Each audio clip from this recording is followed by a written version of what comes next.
thing? Yeah. Yeah, Scott's having no problems, although he's married. But... Well, that means he's about to get divorced, right? What? That we Pepper and Jeannie tensions. Isn't that what you said when you get married and have kids? I said divorces. Well, he's still young. I'm talking about when you get into your upper 40s, low 50s. Who are we talking about now? He's talking about Adam Scott. Adam Scott, the golfer. Yeah, I'm just talking about people. I think Adam Scott general. is 45, 6. No, I don't think he's that high. Michael, you've been on the course with him, haven't you? Maybe 40-ish. I have not, but my friend Andrew Pranger has. That's right. In a U.S. Open qualifier in Ohio. Correct. 42. Yeah, I was 42. Wow, I thought he was older than that. But what a golf swing. Oh, my God. Pure as a mountain stream. Similar to Iggy's. I agree. From 40 yards, anyway. Thank you, Elsie, for clearing that up, because Allie said she wouldn't tell him. She wasn't in the scene. I did tell her, I said, "You're the only one on that show not getting laid." She giggled for like 3 minutes. Wonderful. Iggy, do you have an all-time favorite porn movie? That's a nice question, Michael. It's never been a number one, go-to that you've always... God, I'd have to think it includes either Dillian or Aunt Peg. No, Aunt Peg goes back to... What about that big boob farm girl? Farmer Teresa or something? Farmer Teresa. Yep. It's an interesting name. I don't think that's... Farm and Brit? Oh, that's what it was. Farm no, those Brit. are more interesting. Those are his ASMR videos. Farm and Brit. I would have to probably go, if I had to pick one, I would say Pirates. That's the Michael name of it, just Pirates? It was a tribute to the 1979 club led by Willie Stargell. They called him Pops. Dave and then Parker he would fire those at Janine and Jessie Jane. And was Belladonna in that, Iggy, or was that Pirates 2? I think that was 2. This is a porn movie? But Pirates with the sex scene with Janine and Jessie is maybe one of the best lesbian scenes of all time.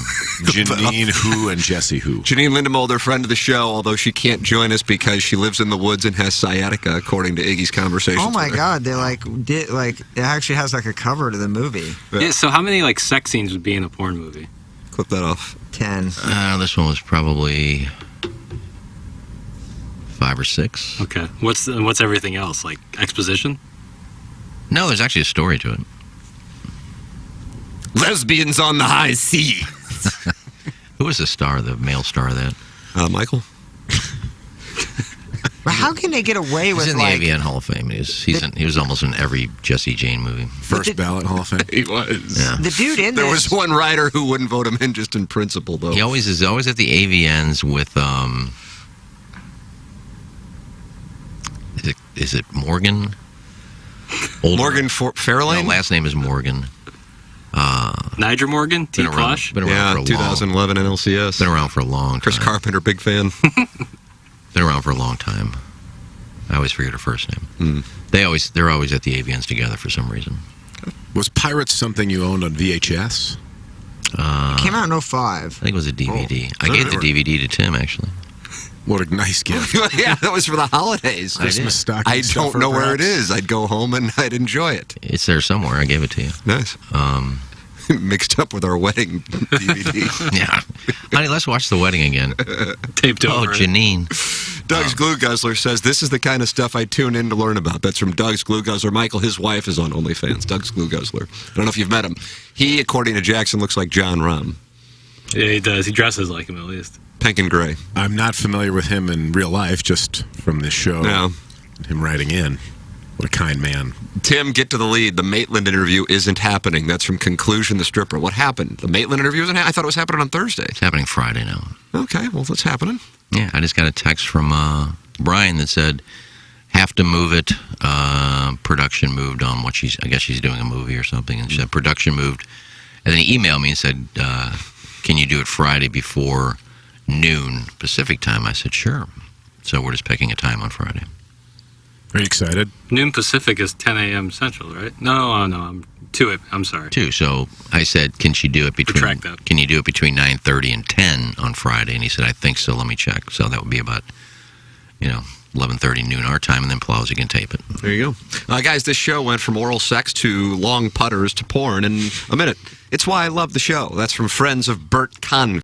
Hey, this is Tim McKernan, and I am here with a great TMA sponsor, and that is Longo Biggs Injury Law Firm. And you may hear a bunch of out-of-state law firms advertising here and there all over on billboards and so on and so forth.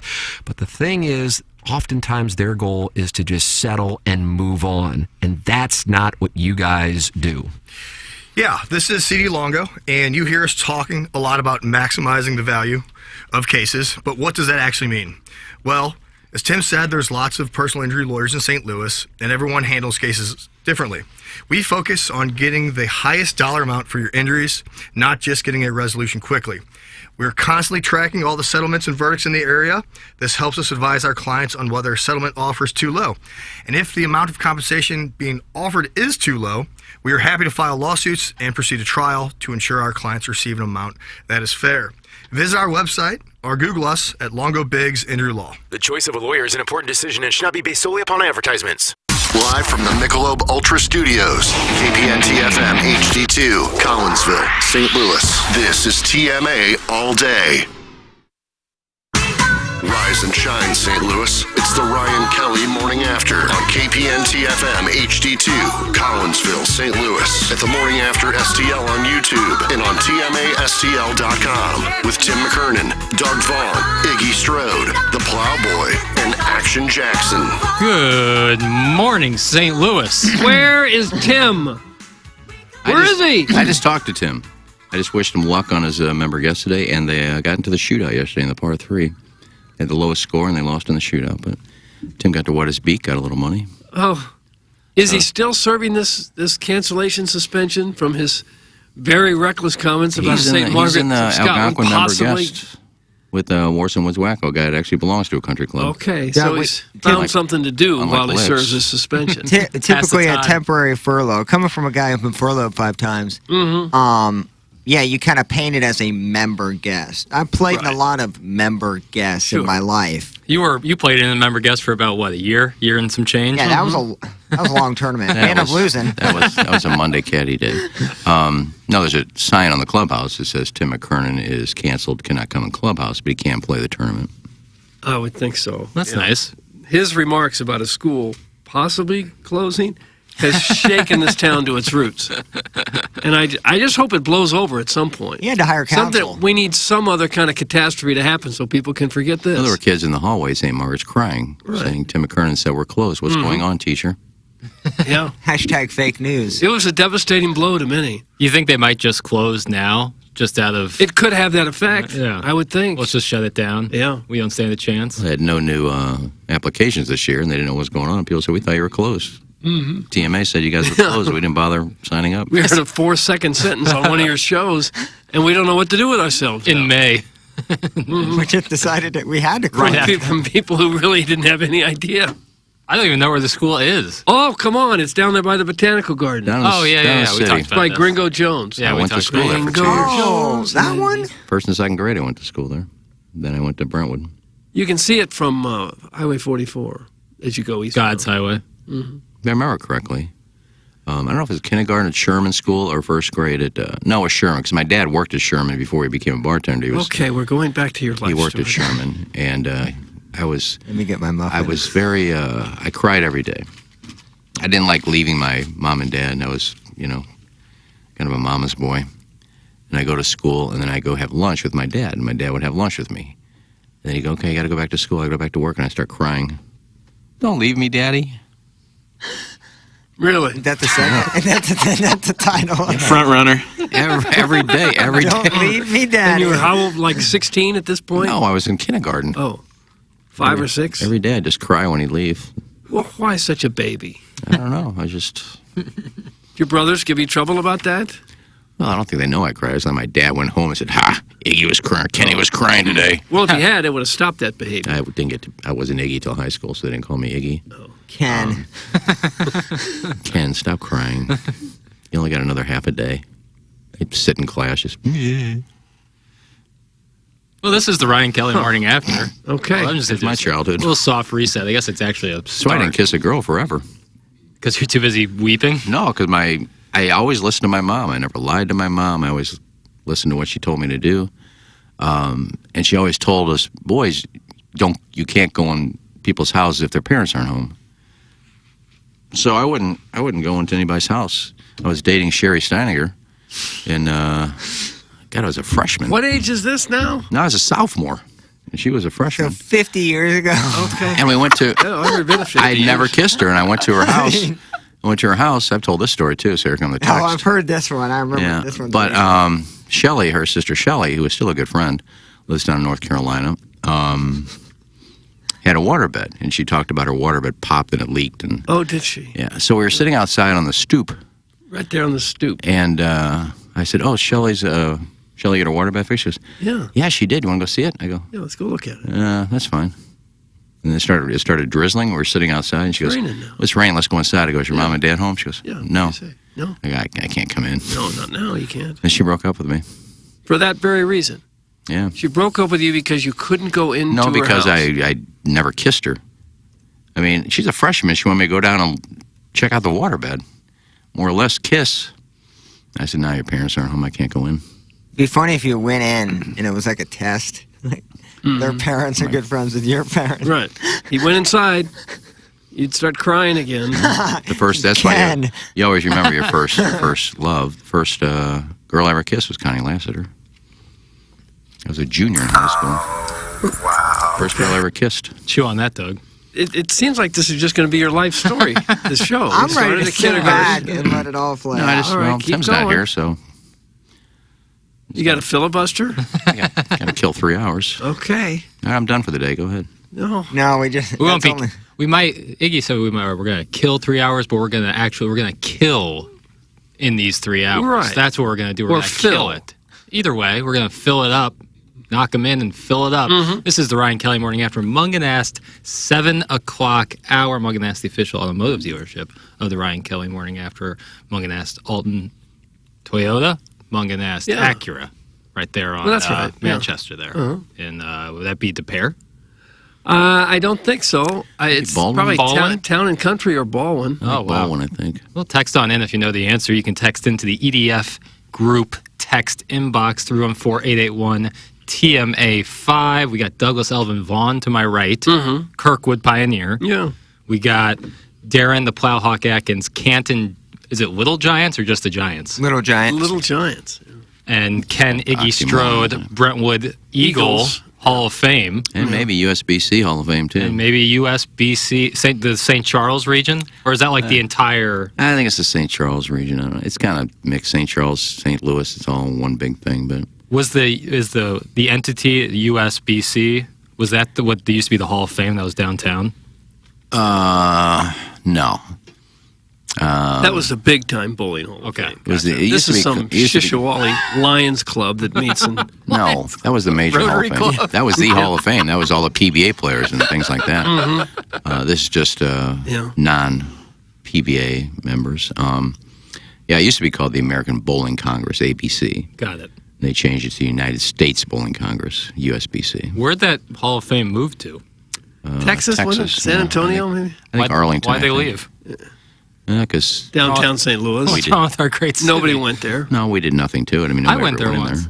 I went there once. My uncle threw a 300 and was, for whatever reason, like, there was like a little, like if you looked it up, it would show that he bowled be a darned. 300 because I guess Well, yeah, it's all you gotta sanctioned. do is go to the USBC and type in a name. It was a pretty cool building. From what I remember. It was a loss when they left. Yeah, I'd rather Yeah, have was. it than not It's have it. just, once again, I mean, how sad is it that you lose a bowling Hall of Fame? And St. Louis had some of the best bowlers in the world. Dick Weber, Don Carter, Ray Bluth, are you kidding Ray me? Bluth, all part of that Budweiser team. Sure. It had the highest score in the world for the longest time. Yeah. There are pictures still in a lot of bowling alleys around town. Absolutely. I can't remember who it was. We'd be a heck of a bowling team was with Dick. the athletic ability in Oh this my room. God. I'm not Are you very kidding good. me? I'm not Dick, very Don good. Carter, Tom Hennessy. I actually don't know if I could get a 15-pound ball down the lane. Well, then take a little lighter ball. One-handed. That'd be like 10% of your body weight, wouldn't it? Actually. More than that. Yeah, more. Clousy bowled for me in Gobble Bowl one year. I started the first game and I got so far behind in giving things out because I used to bowl. Yeah. Really? While this is- doing all of that you do? I would bowl, roll a frame, then I run up and start giving stuff away. I I would remember not want to this. be on your team. And after one game, I said, God, I'm so far behind. I said, Plowsy, take over. I shot 300 the first game. No, You sure. did. And Plowsy The came in. Tales of Commander. And I think I shot a McRae. 119. But it's 9 pin, right? 9 so, pin, no take, yeah. It's no big deal. So I as shot long a as you get 119. 9 pins, it's a strike. On your first ball, yeah. Got it. And if you're a really good bowler, Yeah, I you're think most of the time going to get at least 9. there's 2 really good teams that bowl every year, and I think every year one of those guys in one of those 2 teams shoots like 870. Oh, boy. Doesn't seem like the spirit of the game. Well, it keeps things moving. If you get 9, What are we there to keep things moving or to bowl? Dog, The if we first. didn't have the 2-putt rule at the Dotem, Oh, we'd yeah, still be out there. It's true. We literally would still be out there with guys playing on day 5. Well, between 4 guys, you ought to be able to 2-putt just about every green. come on, Doug. No, You've seen those dog, teams out no there. way. At A Normandy, whole probably, yeah. 11, no way. 11 could be tough. Depending on where you're on the nailed- slope, you could have 4 putts. Oh, with I was at the those. bottom of the slope. The pin was at the top right, Doug, and we probably had 30 feet. Nailed it right up the gut. Really? Just nailed it from way downtown. Yeah, that was a putt nobody was making because everybody was leaving it down there. Yeah, and that's where I nailed a putt from there. Did you really? And I came up to your guys' hole and proceeded to miss short of a 112-yard hole. Yeah. Hardest hole in golf. It was a tough green, yeah. Most So if you people don't- missed it. So if you don't like 9-pin no tap, then don't bowl. No, that wasn't what we were talking about. Yeah, you were. No, we were talking tied about it his in- golf We shot. were tying it into a 2-putt rule. Yeah, I think they're similar. I can't believe you used to bowl during that. I've seen you were working.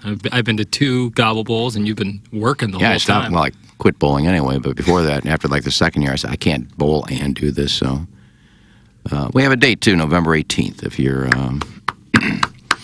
thanks to Cave Springs Lanes, all set. Always a great event. That's good. And always a super Items fun already event. coming in. I saw some guy at Jay's Memorial, and he said I blocked him on Facebook. Block him! He said, I don't know why you blocked me. He says, I think because I was going to drop off some bobbleheads, and I didn't. I said, I wouldn't block you for that. I said, I don't know why I blocked you. I said, send me a friend request. I'll accept you. I said, there was a day I would just block like 100 people at once. You said one thing to me, hi, Iggy, I'm blocking them. So you probably didn't do anything. Just send me a friend request. Because I got like 50 bobbleheads. I said, let's bring them by. Sweet. Now, if you don't bring them by, I'll block you again. Yeah, Free he's block. using the bobblehead ruse another time. As leverage, yeah. Yeah, to accept him as a friend. He'll come up to you next time with a fake mustache or something. Hey, block me again. Block, what kind of muffin you get? That blueberry right there? Yeah, Looks like it went to Starbucks I had like this morning. $10 left on this Starbucks gift card that's been sitting in my wallet for God knows how long. Oh, so I was sweet like, action. well, and I got in the shower this morning and kind of wanted to peer and see what time. If it was 6 o'clock, I probably wouldn't have dedicated it, even though it is right down the road. Opened at 5:30, so I was like, get myself a little Starbucks. Got in here. And tell Got the fine settled in. listeners what you ate yesterday. Oh, you wanted to bring that up? Yeah. A whole sleeve of cinnamon rolls, Doug. 8 So, like- total. When I told Madison, she was Big giant Taken bear back. claws, that type of thing. like Wait, just hold the on. cooked cinnamon rolls. So like the Pillsbury sleeve that Yes. you crack open and Correct. then bake yourself. You ate the the entire... entire one. Oh, so each one the size of a hockey puck. And it wasn't like multiple Eight of them. sittings. You put icing on there. I made them to where they're doughy too. So I don't Eight even know of if they're fully done. But I did the heavy icing. So I took 4. Oh man, my computer just shut off. Perfect. Took 4 like out to the couch and started icing eating on them. there. Finished them. Was watching Succession. And then I was like, well, do I put those away? I'm like, no, I'm just gonna eat a couple more. Then I ate 2.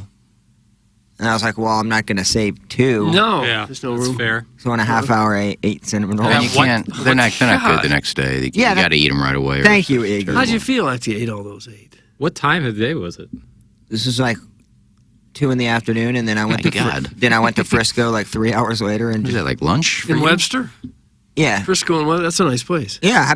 I don't know if I've been there before. That's good. We I've sat never around heard the of it. patio. It's Yeah. really nice. It's right there, Big Bend. Kind of The across the street from station. our old station. Yeah. Okay. What kind of fare do they serve? Don't say fair. You know, they have a Let's say lot of fair. healthier items than I thought. They have a lot of. They have a charcuterie board. They Meat have and cheese. well, they have like fish like toast, which is like the white fish dip. So I don't know. There's a lot more healthier items than I anticipated. A lot of salads. I about went with the pastrami. Pastrami and Reuben looked really good. Mm-hmm. I they hate have a couple sauerkraut, times, good. but I love it on a Reuben for some reason. Yeah, I'm right with you. Like I don't like mayo at all unless it's on a turkey sandwich right after Thanksgiving. You know, with the turkey. They got poutine. They got poutine. Oh, do they? Okay. What's that? Oh, you'd like this, Doug. It's What is French fries, and you cover that with brown gravy. Oh. And then on top of that, you put cheese curds on there. Oh. It's a Canadian dish. And it's called poutine? Poutine, yeah. I'm with you, Plowsy, on the cinnamon rolls. I think they're still raw when I eat them. Oh, I don't. When the bottom is like hard, and when you think they're done, they're overcooked. Yeah, Like, if the top starts getting brown, they say they're done. I take them out way before that. They're it's too supposed- hard. It's supposed to be a 13-minute cook cycle. I did 9. Doug, how about you get a big roll of Pillsbury's and you try to finish the whole thing? I ain't gonna do it. I mean, 8 cinnamon rolls. I was pretty impressed. and Did you also develop very- the little gut right then? Like I said, I went out to dinner a couple You were hours still later. hungry. Well, not like I wasn't hungry right after the 8. You might have the world's fastest metabolism. Yeah, because I demolished this. We had the shrimp cocktail there, obviously, for a start. Well, obviously, yeah. And then I had the burger and fries and just. What gets me is you ate them at 2 o'clock in the afternoon. I know. Me too. Yeah. I would need a nap after that. That was actually my lunch. If anything, they're breakfast. But I'll have them for dessert Oh, at it's night. dessert. I'll make some cinnamon rolls or with the orange icing, and I can eat 3, which is a waste because then I have 5 left over that I don't ice, and the next morning I throw them out to the birds. Yeah. So they should make kind of like Lewis does with their bread, half loaves. Who the hell is Lewis? That's the name of the Lewis brand at Schnucks. It's a half a loaf. 'Cause Lewis's I get loaves. I get a loaf of bread because I bought some Braunschweiger, I bought some ham, Braunschweiger. and God. so I got to get bread. This is like what you eat in prison, isn't And I it? eat one sandwich, and then the Give me bread. the Braunschweiger. After you just lost all your I'm not money even in the sure- stock market. You're in here for a reason. Give then him the bread- Braunschweiger. Then the bread goes to waste because I made one sandwich and I don't eat any more bread, and it starts getting moldy. I throw it out to the birds. So Lewis makes a half a loaf. Does that have 2 heels or just 1 heel? Back and front. Yeah. I hate the heels for toast. Not bad. Text on in. We got the KC Gray Sexual here in the Engineered Design Facility Group text inbox. Hey guys, now that we know Plowsy weighs 115 pounds, remember when he thought he could curl 50 pounds? In retrospect, he was trying to curl nearly half his body weight. I thought it was 100 pounds. Did you Wasn't make it the it? 100-pound There would be dumbbell? 0 chance that you could Maybe we curl want the 100. 50 pound. 50, yeah, probably 50-pound dumbbells. That's just doing this with 50 pounds? Both I mean, hands? Trust me, it sounded a lot easier than when you actually get that thing in your hand. I mean, the movement to get it from straight arm to bend is a Especially if you just, never do it. challenge. Yeah, absolutely. Doing 50 pounds is And a you lot. didn't do it? You failed? Is that? Oh I yeah, forget what yeah. the Running outcome is was. one thing. You can run with it, you can do what I did with the mile without doing much with my Probably. body. You Sure. can't just go and lift a weight and go, okay, I haven't lifted in 10 years. Hope these muscles are good, and try to curl a 50-pound dumbbell. Well, and he's right. That's almost 50% of your body weight. Close so to it, yeah. that would be pretty impressive if you could curl that with no problem. But I did eat a Lunchable at 8 a.m. and a sleeve of cinnamon rolls at 2 p.m. So I kind of did the reverse. A lot of the Right. bodybuilders in the gym are eating just like that. Yeah. Same sort of nutritional program that they're following. You know, carbs. Yeah. Is that where you got the routine? Carbs and sugar almost exclusively. It's a carbo load. You were talking to a couple of the roid heads. Hey, what are you eating to get so jacked? All I have in my fridge are Pillsbury and Lunchables. Full cinnamon rolls. Oh, it's When you think about it, I think Plowsy probably started the charcuterie board at spring training on his bed. Yeah. He just started That's laying the out thing. lunch meats and Hoosier. cheese on his bed. But you didn't have a board that day. No, but I used the, Bed remember sheet. the box? Hotel that- mattress the sheets. hotel mattress sheets. Yeah, those are always Put your clean. food right on there. Right on there. Not knowing what might have happened in the person who stayed there. Didn't before you. blacklight it or anything. Yeah, You you never never wanted to black do that. lighting that around his little cheeses and Yeah. meats there, and there's all these green spots. Oh, don't say green spots. Is that seed or mustard? I'm sure seed. Braunschweiger's delight with some mustard and cheese. Probably going to tell me you don't like black pudding either, do you, Doug? That's from Miss Janie Shanahan. black pudding? Now, what is that? Is that the blood pudding thing where it's actually blood? Black No, I pudding. wouldn't want that. No. Black pudding is a distinct regional type of blood sausage Oh. originating in the United Kingdom and Ireland. It's made from pork or beef blood with pork fat God, or no. beef stew and a cereal, usually oatmeal, oat groats, or barley groats. So we're basically raccoons. We're just digging I'm through not eating trash now to get. Blood sausage? I'm not eating that. What's Yorkshire pudding? Isn't that like bread? No, it's I like think you serve so. it with prime rib. It's almost like a roll, but it's kind of, you open it up and it's like air inside. Yorkshire pudding, they call it. Yeah. A baked pudding made from a batter of eggs, flour, and milk. So it's kind of bread. It's in the bread family. Yeah. Well, it's not like dessert. You usually serve it in restaurants with prime rib. Well, people don't have bread for dessert. Well, you said pudding. Bread pudding. Think about Okay, that. that's But not, it's not close. It's not. It's bread. It's basically a roll. you're just going to But have a it's piece very- of bread for dessert? But it's hollow. The inside is very moist. It's basically eating the lining of it. Because I don't want lining from anything. I don't either, not line or a membrane. it's basically eggs and flour, and that's all it is. It's not dessert. It's I don't like served the with lining. food. Doug, we got an in-depth breakdown of where Munganast Acura is. Munganast on Manchester is nowhere near the Baldwin city limits, but in the Baldwin post office area. Baldwin post office 63011/63021 covers all parts of the city of Baldwin, Manchester, Winchester, Twin Oaks, Valley Park, Ellisville, Clarkson Valley, Chesterfield, Town and Country, and Wildwood. Very large post office. It is confusing because, Baldwin's much farther west than Right. this. Way 'Cause further. you got to go through Manchester and then Winchester before you get to Baldwin. That's the problem with you St. Louisans. Too many municipalities. Yeah, way too many. 90 some of the. I mean, the Kirkwood area is absolutely crazy to me. That Oakland, Greendale, or Glendale, and Kirkwood Rock are Hill. literally just. It's so condensed. It's so dumb. Each one has its own police force. Come on, give me a break. It's insane. Well, it gets much worse in North County.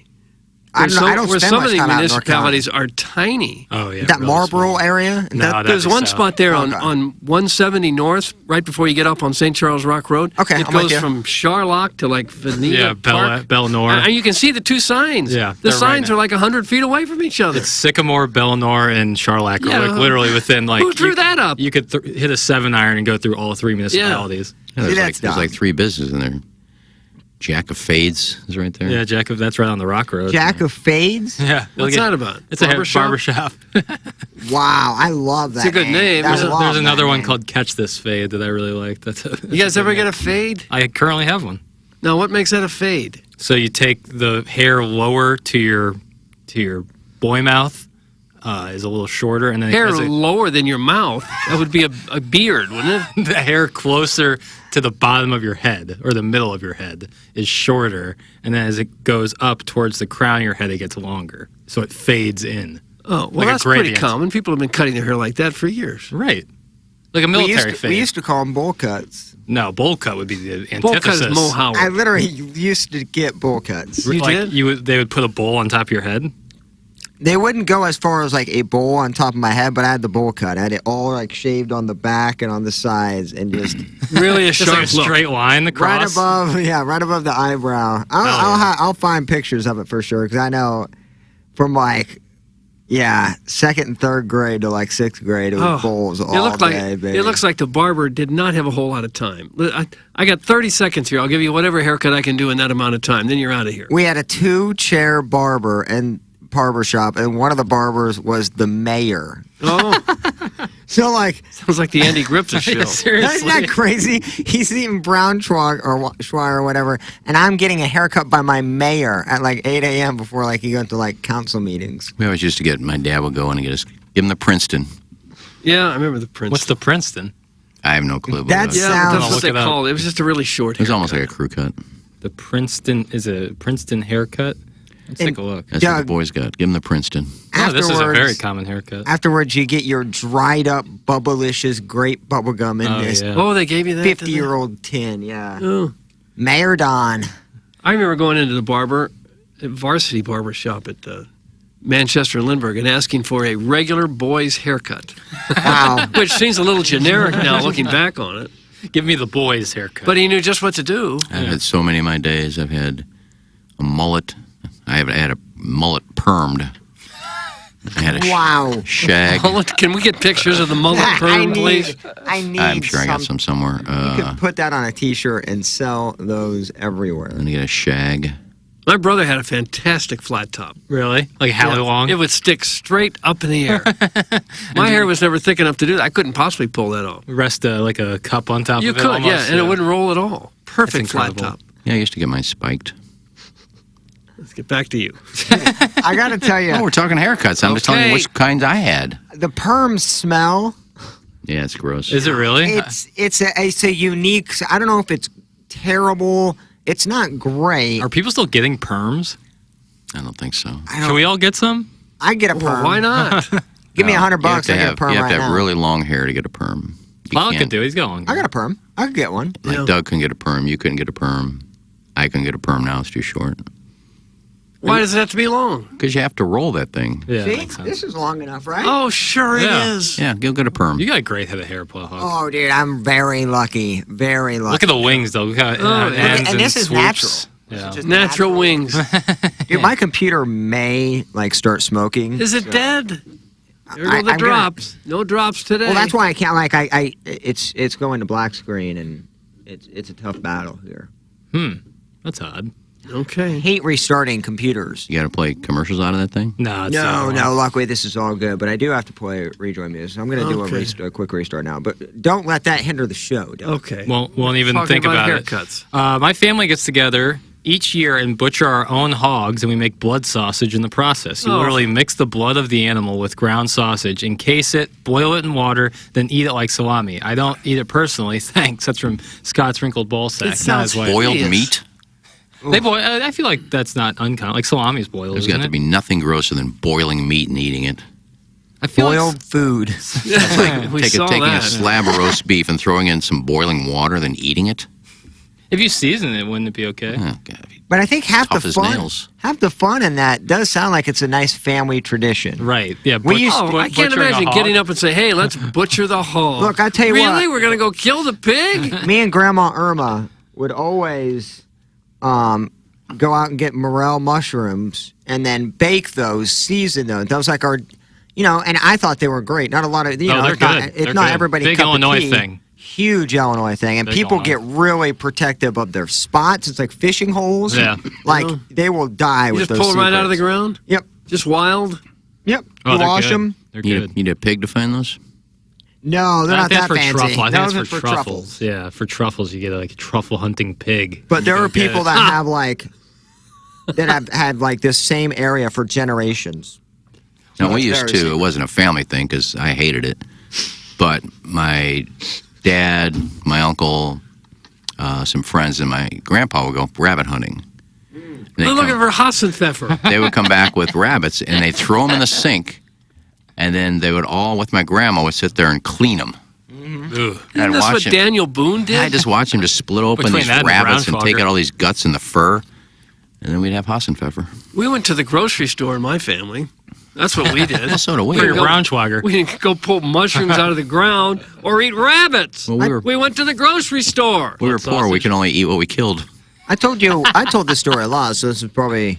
But we used to, a couple of my buddies owned farms, and it would be like in the barns and silos would be raccoon infestations all of the time. 'Cause when there's hay, they always burrow, and they're just a nuisance.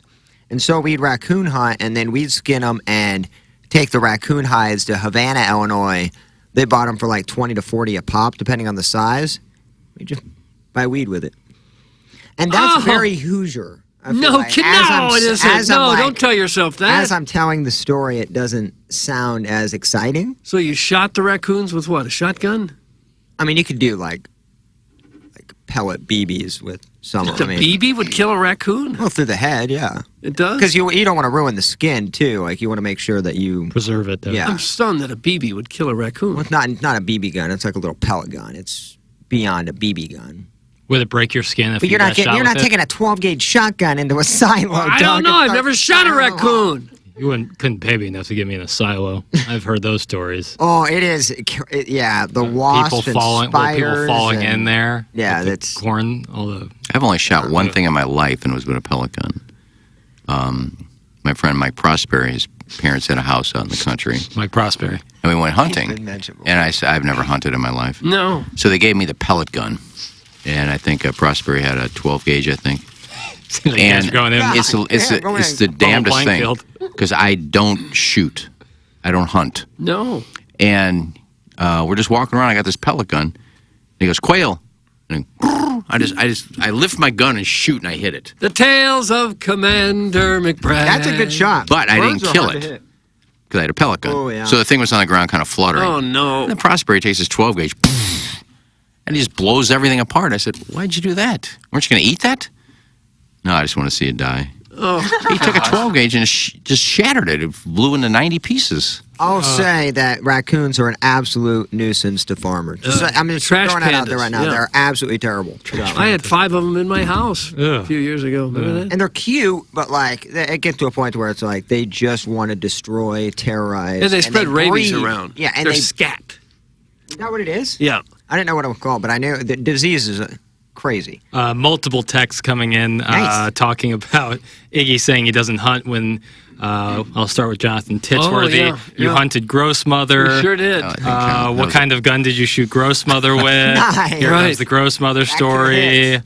That was a BB gun. That wasn't a pellet. You were hunting. Yeah, the you were BB hunting the gun most don't dangerous hurt. game of all. Those are like airsoft. Now I fish. I just don't hunt. But I usually throw it back. You hit gross mother in the neck. I wasn't hunting her. I was just. You were definitely hunting her. What, if I shot her and killed her, we're going to eat her? Yeah, Well, you don't have to eat. But you're still hunting, whether you Just eat what take a you turn. shoot or You not. shouldn't shoot anything unless you're going to eat it. So why did you shoot gross mother? I'm going to tell you right now because I'm kind of with Iggy, but these raccoons, I'm telling you, if you just let them do their thing, it's over. Well, they're vermin. They turn diseases to cows and your pigs, and they eat all the food and all. It's a Right, you have to get problem. raccoon. Yeah, Yeah. they're vermin. But for the most part, not gross mother. I am Not a human. humans. No, Iggy did not shoot a quail out of the air with a pellet gun. Period. It's going to throw on. I think I I did. believe it. I'm going to get Mike Prosperi on the air. I may be in Italy, but Wow, What would he be doing in Italy? That's the. he has a place in Tuscany. Oh gosh, his Prosperi did all right with himself. He did. He owns the Kirkwood, the Emos down on South Kirkwood or North Nice. Kirkwood, whatever. When Lindbergh turns into Kirkwood Road. I didn't think there were places available in Tuscany. Oh my God, great Oh, there's Seinfeld places. episode. This one. And that would also annoy me if somebody goes, "Oh, you can't find a place there." Yeah. I think I would have the same reaction in the Yeah. Seinfeld I've seen episode. pictures. I mean, You it got the looks money, like you'll find a place. it looks like what you would think Tuscany would look like. He's got a house like up in a hill, just overlooking the valley, and By owning one Emo's restaurant? well, I don't know. Did probably made Like, let's go investments. find I a don't pizza know. joint. Or you'd have to own 50 of them. Well, No, I don't know. Tuscany's I don't know. not that That's what he does. expensive. I don't know if he makes all of his money from that. Maybe made investments. I don't know if his dad had money when he passed away. What's he I don't hiding? know. Is this Emo's Pizza up front for something? No, it's a great place though. Raccoon He always Gambit. that's where my little sister Kelly gets her emos. Every year she gets 3 large emos flown down to her. Flown down. They make frozen Nemo's pizzas. She don't like that. So he makes So She's it's gonna- cooked, and they put it in the mail? yeah, Mike Prosperi freezes 3 large pizzas for her and then mails them down to Orlando. She could. I just think she could buy the frozen pizzas. See, Well, you still have to get it mailed down. Why don't you just Yeah. have the regular emos made for you fresh instead of frozen? See, my parents used to do this with Steve and Kathy Graham. What up? They're best friends who live in Arizona, so we would always go there every year. But what Illinois didn't have, which I think now the Midwest has Fat Tire beer now. I don't know if you've had Fat Tire beer. No. New It's Belgium? fantastic, but it used to not be a Midwest thing. It used to be, I think, West Coast, East Coast, or South. So Arizona had plenty of it. Sure. What they didn't have was kitchen cooked chips, Oh, they didn't. which I still don't think they have. It's an So Illinois thing, isn't it? Yes, and so what we would do is exchange kitchen cooked chips for The beer. cases of beer. So Oh. you can say that you are able to send food items through the mail. Now these were non-perishable, beer and chips, but I still think the pizza story is legit. Yeah. You could send frozen pizzas out. When I was in high school, I remember people couldn't get Coors beer here, and it was a big deal. We're going to Really? Colorado and get some Coors No, beer. you get in Kansas City. We go to Kansas City and get it and bring it back, and we were the life of the party. Look, they've got Coors. Really? Yeah. It wasn't that big yet. He got Coors. Yeah. Oh, man, you were cool. If you'd been to Colorado and gotten some Coors, you were Now really it's that- walking in tall cotton. Piss tasting stuff that is now you can find in St. Louis. You can only usually Yingling. Yingling. I've never warm had that. piss. Oh, it's gross. I've never had Yingling. But that's again. Hey, brought back some Yingling. Ooh, Yeah. can't get it here.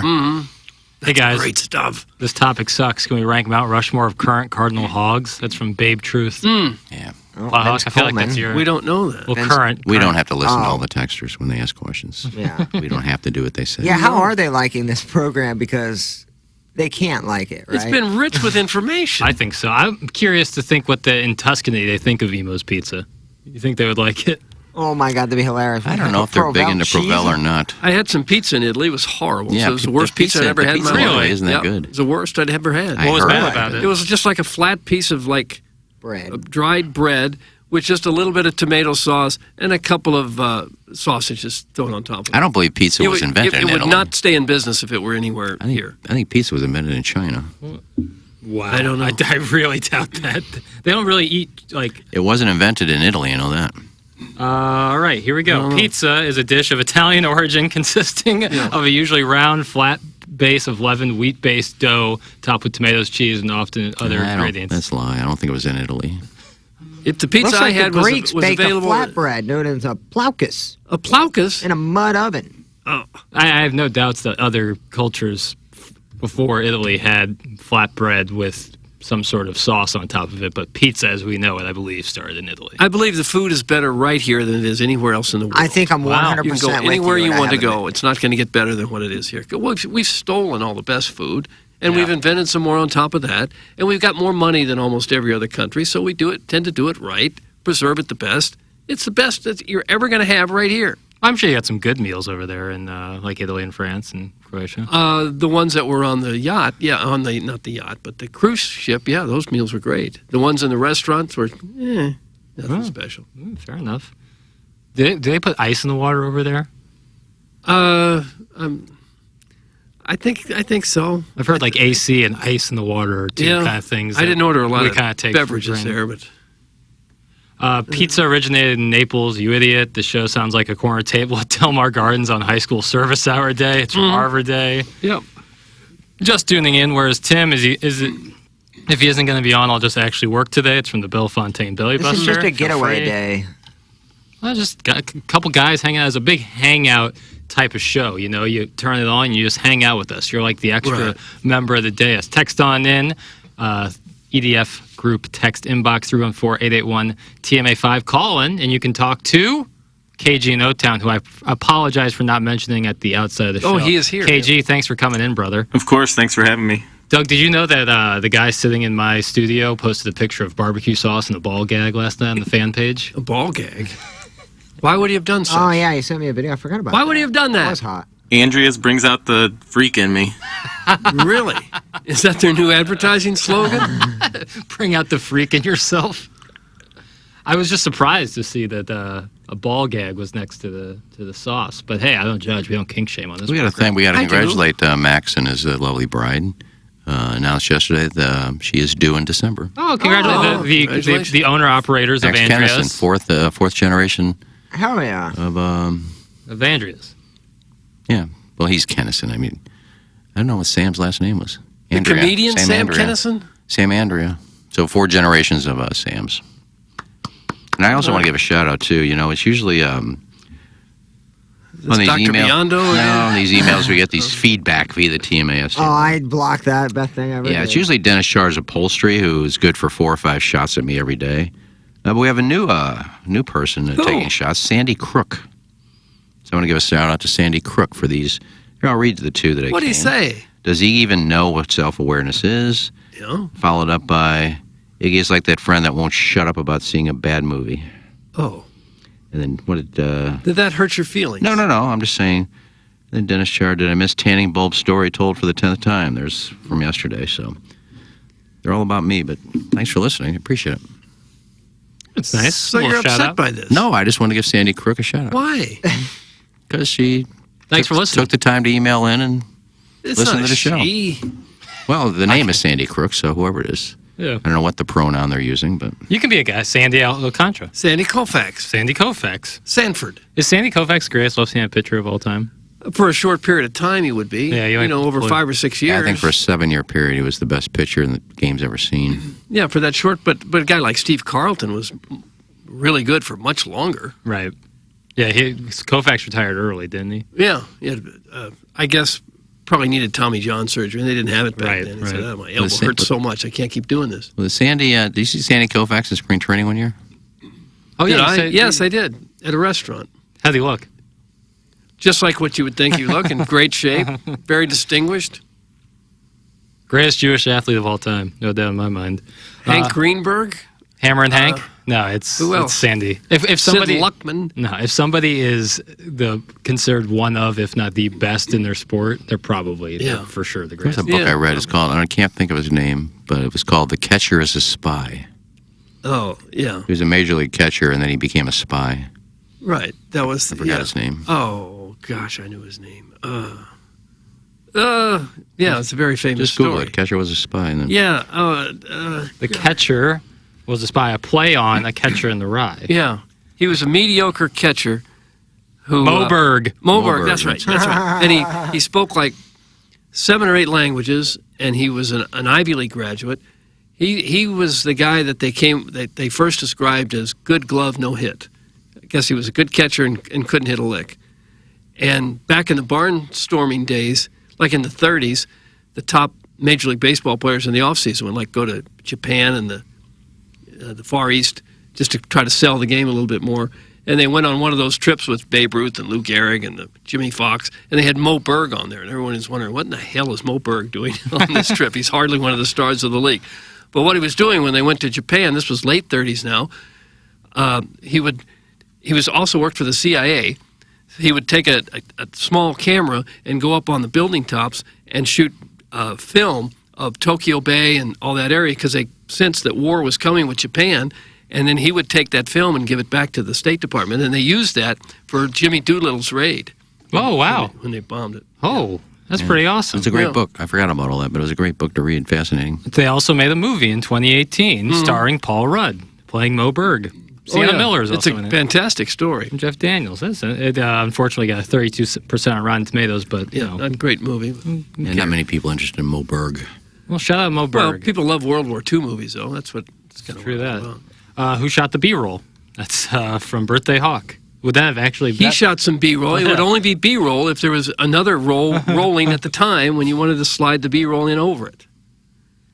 Doug Donovan Osborne is the greatest lefty of all time. Obvious. I don't know. I guess I'd Probably go with Warren Spahn, I would think.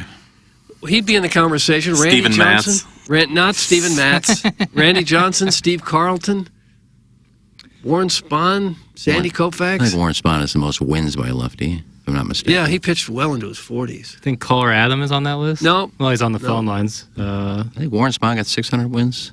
600? No. You get the 600. Cy Young's got the record at 511. Hey, Adam. Hey, boys, is Tim not on? He's not here. He's serving his suspension. I usually don't call in if Tim's not there. Okay. see Find ya. his mic. Get his mic. No, do not. What's Okay. the I word? said to wait on hold. All right, get to it I then. Oh, was facetious, by the way, when I said 600. Did I win caller of the month? Nope. No, that went to Buckswap. Got the Milagro Tequila Listener of the Month for the month of May. Why didn't I win it? Because you're not good enough. Nor did you enter. I did too enter. Oh, yeah, Don't you did. tell me I didn't enter, Jackson, when I What? know I entered. Relax. God, Well, you Warren didn't win. Spahn You didn't had win, though. How about 20 that? wins Well, in who picks 13 it? seasons. Who picks it? Who picks it? We all vote. We vote. It was who unanimous. didn't vote for me? was Nobody voted unanimous. for you. Swope got all How do 5 you know votes. that? Because I was here when we voted. Jackson, What's up? What is this, like a jury? You're going to poll all the jurors? What's up, Adam?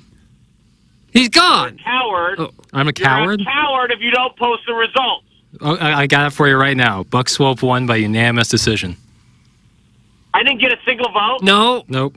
Honestly, you didn't even cross my mind. I'm over it. Why would you? Why would you be up? Why would you have defeated Buck Swope last month? Yeah. What did you state do? your case. I'm over it. Doug, how old are you? I'm not telling you. Are you in your 60s? Yes. So my dad is 64, and he threw his back out real bad. Okay. Ooh. What should he do? Rest. Maybe see a chiropractor. Ice. Heat. Yeah. Both. I'm not a doctor. Just because I'm in my 60s doesn't mean I've got a medical degree.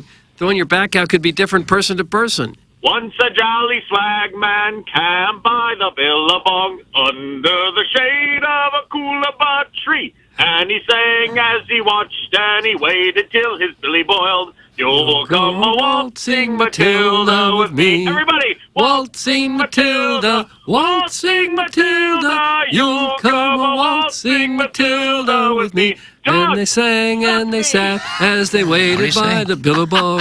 What did he just say? I had to cut him off. He you have an said, F in there? no. Doug, and then he's requested that you suck him. Well, pot him down. Pot him down. Consider him potted. But what a nice little sea shanty we just got there from Colorado. Mm-hmm. I believe that's an Australian song, isn't it? It sounded like a sea shanty. What's a sea shanty? You know, like what sailors would sing. Yo ho, yo ho, pirate's life for me. Mm-hmm. I think that was a little Australian song. Oh. It'd have been fun to be a pirate. What? There's still time. And rob and kill people and steal from them? Yeah, I don't know if... No, just loot. Thought through that one. Kill people with loot. Loot? Well, how you think people are just going to turn over their stuff? Yeah, just hold them at gunpoint and then put them down on the brig or something and take their treasures. Well, you got to kill at least one to show that you have the capability of it, or nobody's going to do what you did. So you want to become a maritime criminal for the rest of your days? No, not now, but back in the day, they just kind of let them alone. They didn't just leave them alone. They fought them as best they could. Like what, in the 1600s? The Barbary pirates took all kinds of slaves from Europe and enslaved them for I wouldn't want years slaves. and I'm just talking treasures. Booty. I'm not going to enslave anybody. Just, what do you got in there? Some coins? Give it to me and let them go on their way. This is adjacent to the farmer thing where you wouldn't work at all but still get the country time lemonade Yeah, on I'd the porch. be a wuss of a pirate. I wouldn't kill people, but I'd steal. Well, then you probably won't be a very effective And you live on the ship. You live until you find another bounty. You're just, you got to cook down there making some dinner for you. You're just sailing on the ocean, having dinner and maybe some wine, and there's a ship ahead. Let's go. I'm sure it was just a life of luxury. Go rob them and then get back out on the water, maybe.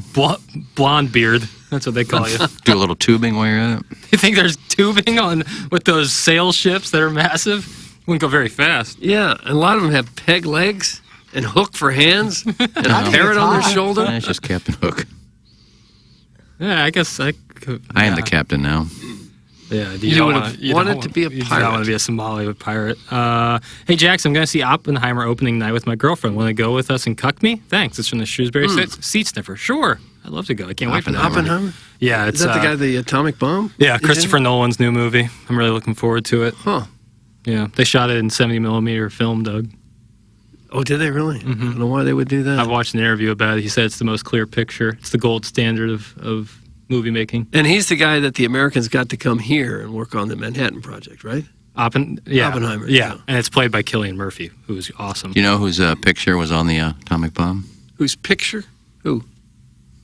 Enola Gay was the name of the plane that dropped the first one, right? Raquel Welch. No, she wouldn't have been alive. This was 1940. Gail Volva. Gail Volva. It Final is answer. God, I forgot her name. I don't know why I asked the question because I forgot her name. Sherry Steiniger? No, she was a well-known bombshell actress back in those days. Sophia Loren? No. God, I can't. Joan Wandersee. God, I can't think of it. Bickle? No, I just saw Jane it. Harlow. No, Jean Harlow was a bombshell. Though. Okay, can we have initials? I said I don't Hayward? know. I forgot. Rita Hayward. I think that's it. Okay. Oh, Rita Hayward. Wasn't she the poster on, was it Raquel Welch or Rita Hayward? Raquel Welch in Shawshank? Shawshank Redemption. I thought it was Rita Hayward. No. I love the Family Guy one, the remake of when they knew that Shawshank. Iggy, you had to have seen that Yeah, one, right? Who's the poster on in Shawshank Redemption? I think it's Rita Pokes Hayward. his finger in it. Iggy, remember? Oh, Rita Hayworth was. There's three posters. The poster girls in Shawshank Redemption are Rita Hayworth, Marilyn Monroe, and Raquel Welch. Yeah. So I think the name of the short story that Stephen King wrote that became Shawshank Redemption was Rita Hayworth in the Shawshank Redemption. Oh. So okay. There's that for a little fun piece of information. Yeah, I don't know who decided to do that, but they just put her picture on the atomic bomb. Guys, let me guess. Like nobody's going to see it once it explodes. I mean, Iggy's Probably picture was not, on no. the bomb. That's from the Austin ass hanky. Jackson, you twisted femur pig. I saw Peter Zezel's huge crank tell Doug. That's from the recovering alcoholic from Bill. Who's Peter Zezel? Played for the Blues. Yeah, another guy. Early 90s, I think. Had a couple goals in his career. He was a pretty good player. Died a young man. I don't think he was in his 50s even before he died. Damn. Someone guessed the Queen of Me and Leona Helmsley was on the atomic bomb. Oh. No, that would have. They would have looked at that and they would all died before the bomb hit. Oh. Poot snoot breathing is at 9.2. Encourage the baconator to back away, but that's sent with love. It's from Mr. Well, 63011. maybe take the earbuds out because you're the only one that's hearing it. I'm sitting right here. If I was really it would be going through my headset, and I hear nothing. I heard it there a second ago. Yeah, because I did it on purpose. There it is again. Iggy drinks milk with all of his meals and wants to be a pirate when he grows up. This guy is 65 going on 6. That's from a new poll eligible. I would agree with that. I really haven't grown up. He was astronaut, pirate, cowboy is what you I mean, I still see a 22-year-old and go, God, she's hot. I wonder if I should talk to her. I mean, it's because my mind is not thinking I'm 65 years old. Nice. I'm still in my 20s. You think you'd have any luck with a No. 22-year-old? I don't act on it, but... I mean, Al Pacino at 82 is having a child with a 29-year-old. Yeah, De Niro just See, had a baby. Are we not focusing on how weird that is? Well, it happens when you're worth $200 or $300 million. I mean, that age gap is insane. I mean, just to be able to still get an erection, but you got to think he's shooting oatmeal by now. Oh. I mean, is he really 58 years older than her? I mean, that to me. Well, I'm sure There's got to be a crime in there somewhere. I Why know would there be I a know there crime? isn't, but like Crime. that to me is way too much. that happens We gave frequently where we really gave old... Anna Nicole Smith so much grief, and Yeah. she still gets it, even after her death, Yeah. about what she did. And you have hussies over here. Hussies. You know, I don't get that. I just think Well, you that don't believe in love, I guess. 58-year age gap Well, is it's just different. absolutely wrong, man. It's just She wrong. married some guy nobody even heard of, who was worth a lot of money. But people know Pacino, so they're not blaming her. But Yeah. they're probably saying to Pacino, God, 79, go get her, buddy. It's absolutely disgusting on both ends. That's all my take is. 58 years old, that's trashy on her end, and it's disgusting on his end. It's all bad. Wow. But Hot good for take. them for having a kid, I guess. That's wild. So Pacino's eldest daughter, with an acting coach named Jan Tarrant, was born in 1989. So that would make her my age, 34. Yeah, 34. That's- We'll have a new baby brother or sister. So he didn't have any kids until he was like in his 40s, late 40s? Yeah, sounds yeah. And De Niro has how many? He just I had think that none. was his 7th. With how many different women? Don't know on that. I can find out. Don't you for think if you were one of those two guys, as old as you are, You don't wanna deal if you with- went out into a bar, to a fancy party somewhere, that a lot of women would find them intriguing and attractive based on who they are, what they've done, their success, their 100%. money. Yep. Pacino, I mean, I saw him the last time I saw him, I think it was at the Golden Globes when the Scorsese there? movie came out, Kill an Irishman. He still looked pretty good for his age. Still, Just The It Irishman. was just The Irishman. still had the To kill an Irish. That is a movie, but still that's had different. They did Killing. Oh, okay. right? Well, I don't remember. I didn't Oh, watch yeah. it all. but he I mean, still had yeah, Hoffa. fairly long black hair and still looked kind of handsome. Now, Hoffa wasn't the Irishman. The Irishman was the assassin. Right, Robert De Niro's character. Yeah. Yeah, he Frank, where he kicked a guy to death. I would have cut that Kick scene if to- I was. yeah, I can't believe they kept that in I would there. have cut that one. That was. that didn't, I wouldn't have gone. I wouldn't have gone wide shot with that one. I read where the real Irishman got his start as a soldier in World War II when they would take some prisoners and it was inconvenient for them to deal with the prisoners, so they would ask for volunteers to go out and murder the prisoners, and the Irishman, this guy Frank. would do that. Frank, it's gonna piss me off. I don't remember his name. See, I thought it basically was just a movie by Jimmy Hoffa. That's what it turned into. I mean, Yeah, it it was. was. It's, But I he mean, it's wasn't really the it's a movie about regret. Yeah. It's a movie about wasted opportunities and. Again, that's just too deep for me. I like the movie. I don't care what the. You like pirate pictures. You You know, just wanna Swiss be- Family Robinson. You just want to be entertained. I Yeah. just want to be entertained. I don't care what the moral of the story. It's all about loss and love. And It is. Yeah, it's about some guys getting killed and trying to kill Hoffa. Well, I think we can always go a bit deeper. I'm really upset that I can't remember his character's Yeah, name. me too. His character's name was Frank the Irishman Sheeran. Yeah, that's right. Yeah. I really like The Irishman. And I think people who don't like it are going to be upset that they said they didn't like it in 10 years. I liked it. I just thought it was too long. Well, buckle up because his next movie coming out in this fall is 3 hours and 40 minutes. Yeah. Well, how can people say that that's too long, and then they'll sit and watch Bingo. a Thank you, Doug. 5-season, 30-episode version of some other TV show? Thank you, Doug. It's a different episode every time. Not But it's the one same continuous story. Well, like story. The Irishman is like it's almost serial in the sense where it's like different moments in time and different kind of eras. well, I think there's some stuff they could have cut out and made it like 2.5 hours. The back end of it gets a little tough. Yeah, Killers of the Flower Moon, his new movie is 3 hours and 26 minutes. Yeah. What's that about?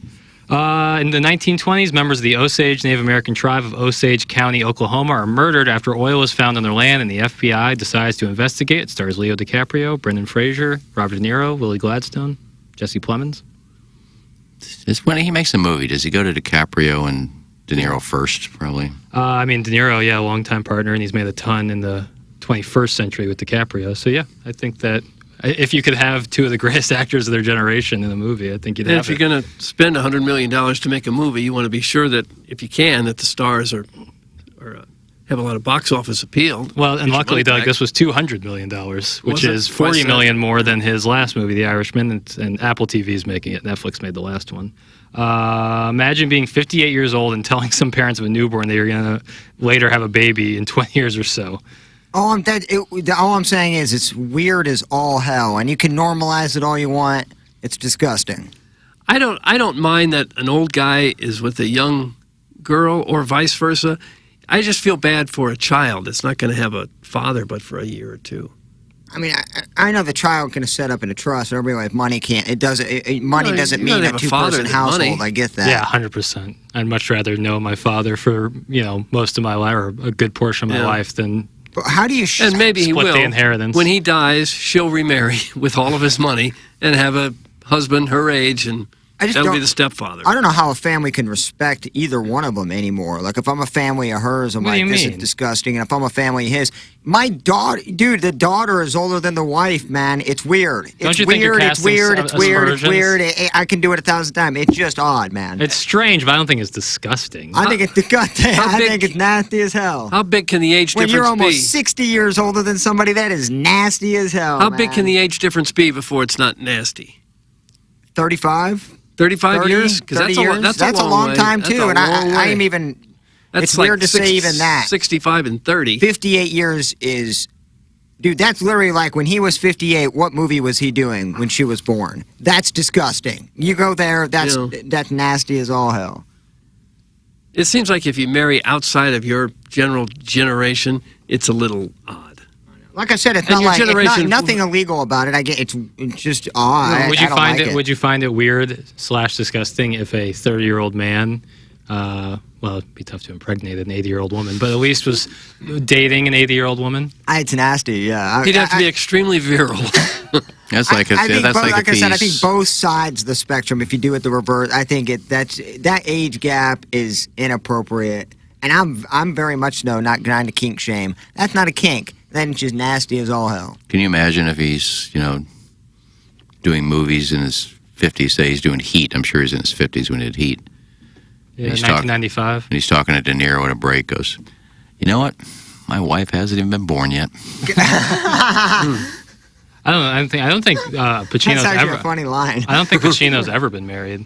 I know he is. He just has different girlfriends. Yeah, he was with Beverly D'Angelo for a little bit. I think they had kids. Oh, yeah. That's a power couple. I think I read the other day, I was reading an article about her because she has a new movie coming out. And she said, we're still good friends to this day because of our kids. She has some pictures from like a year ago of her and him getting together with the kids and just celebrating a birthday or something. It's pretty cool.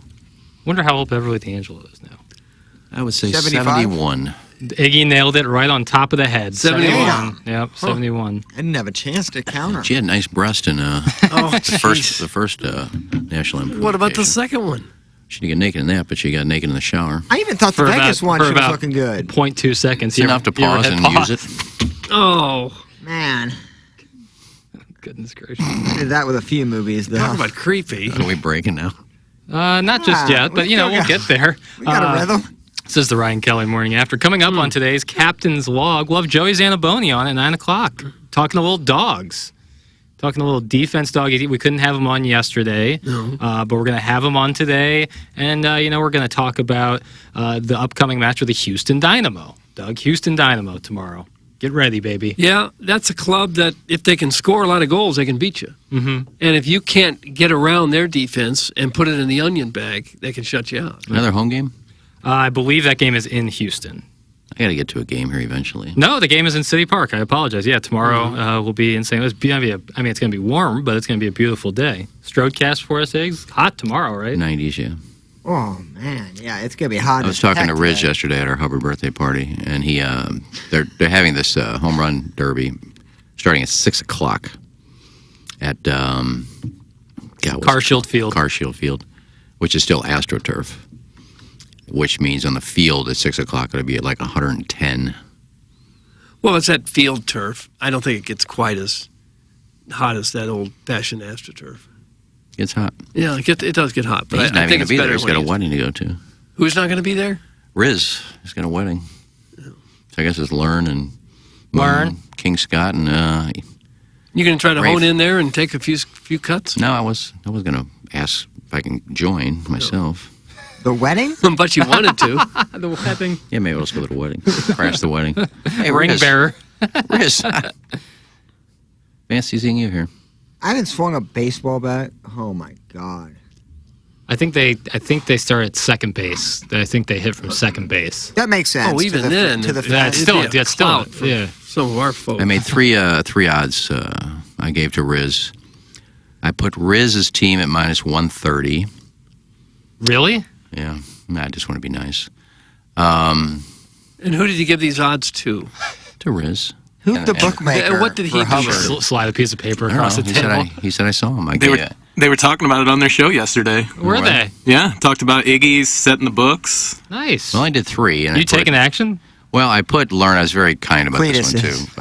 I put Learn hitting a home run plus 175. You're very kind, Oh, gentlemen. yeah, I got to be in the plus 350. But the one that I think is a no-brainer, I put Jamie Rivers throws a bat -350. Yeah. I could see that happening. I could see him hitting one out. Yeah, The former others, athlete, not a Stalter. chance. And then I think they got Yeah, Brooke him. Grimsley of the opening drive, who's on right now, who will, Randy, Brooke, Carey, and Matt Rocchio Well, it's will not the take, fast lane, then. will take on, BT, Brad Thompson, has Cardinal duty. And then Marshy Marsh, the Playful Posse, who's filled in on this show multiple times, the producer of the Fast Lane, is also out. So Matt Rocchio is filling in. Oh. So it's Rocchio, Grimsley. Matt Rocchio can bash one. You think so? Is he the marching band, or is he actually going to swing? Oh, he's going to play the tube and then hit. I would think so. It was an all-star game one time. Just to hit one out from second base, you still got to hit the ball probably 250 feet. Yeah, but aluminum least. bat, slow pitch softball. I mean, That's pretty good clout for radio people. What would it be from home plate to second base? It's more than 90 feet. Yeah, it's like 110 20? feet, 120? Maybe not quite that. Pitching around 60? 60, yeah, and pitcher's a little, yeah. So dead center? I don't know. It's dead center on most parks is 400 feet. well, slow pitch, though. There's no way you're going to you- be able to pull the ball soon. It's probably 320 down the line, maybe. Yeah, but there's nobody in this building outside of somebody like Jamie Rivers that's going to hit a ball 320 feet. Oh, I don't know. I heard last year,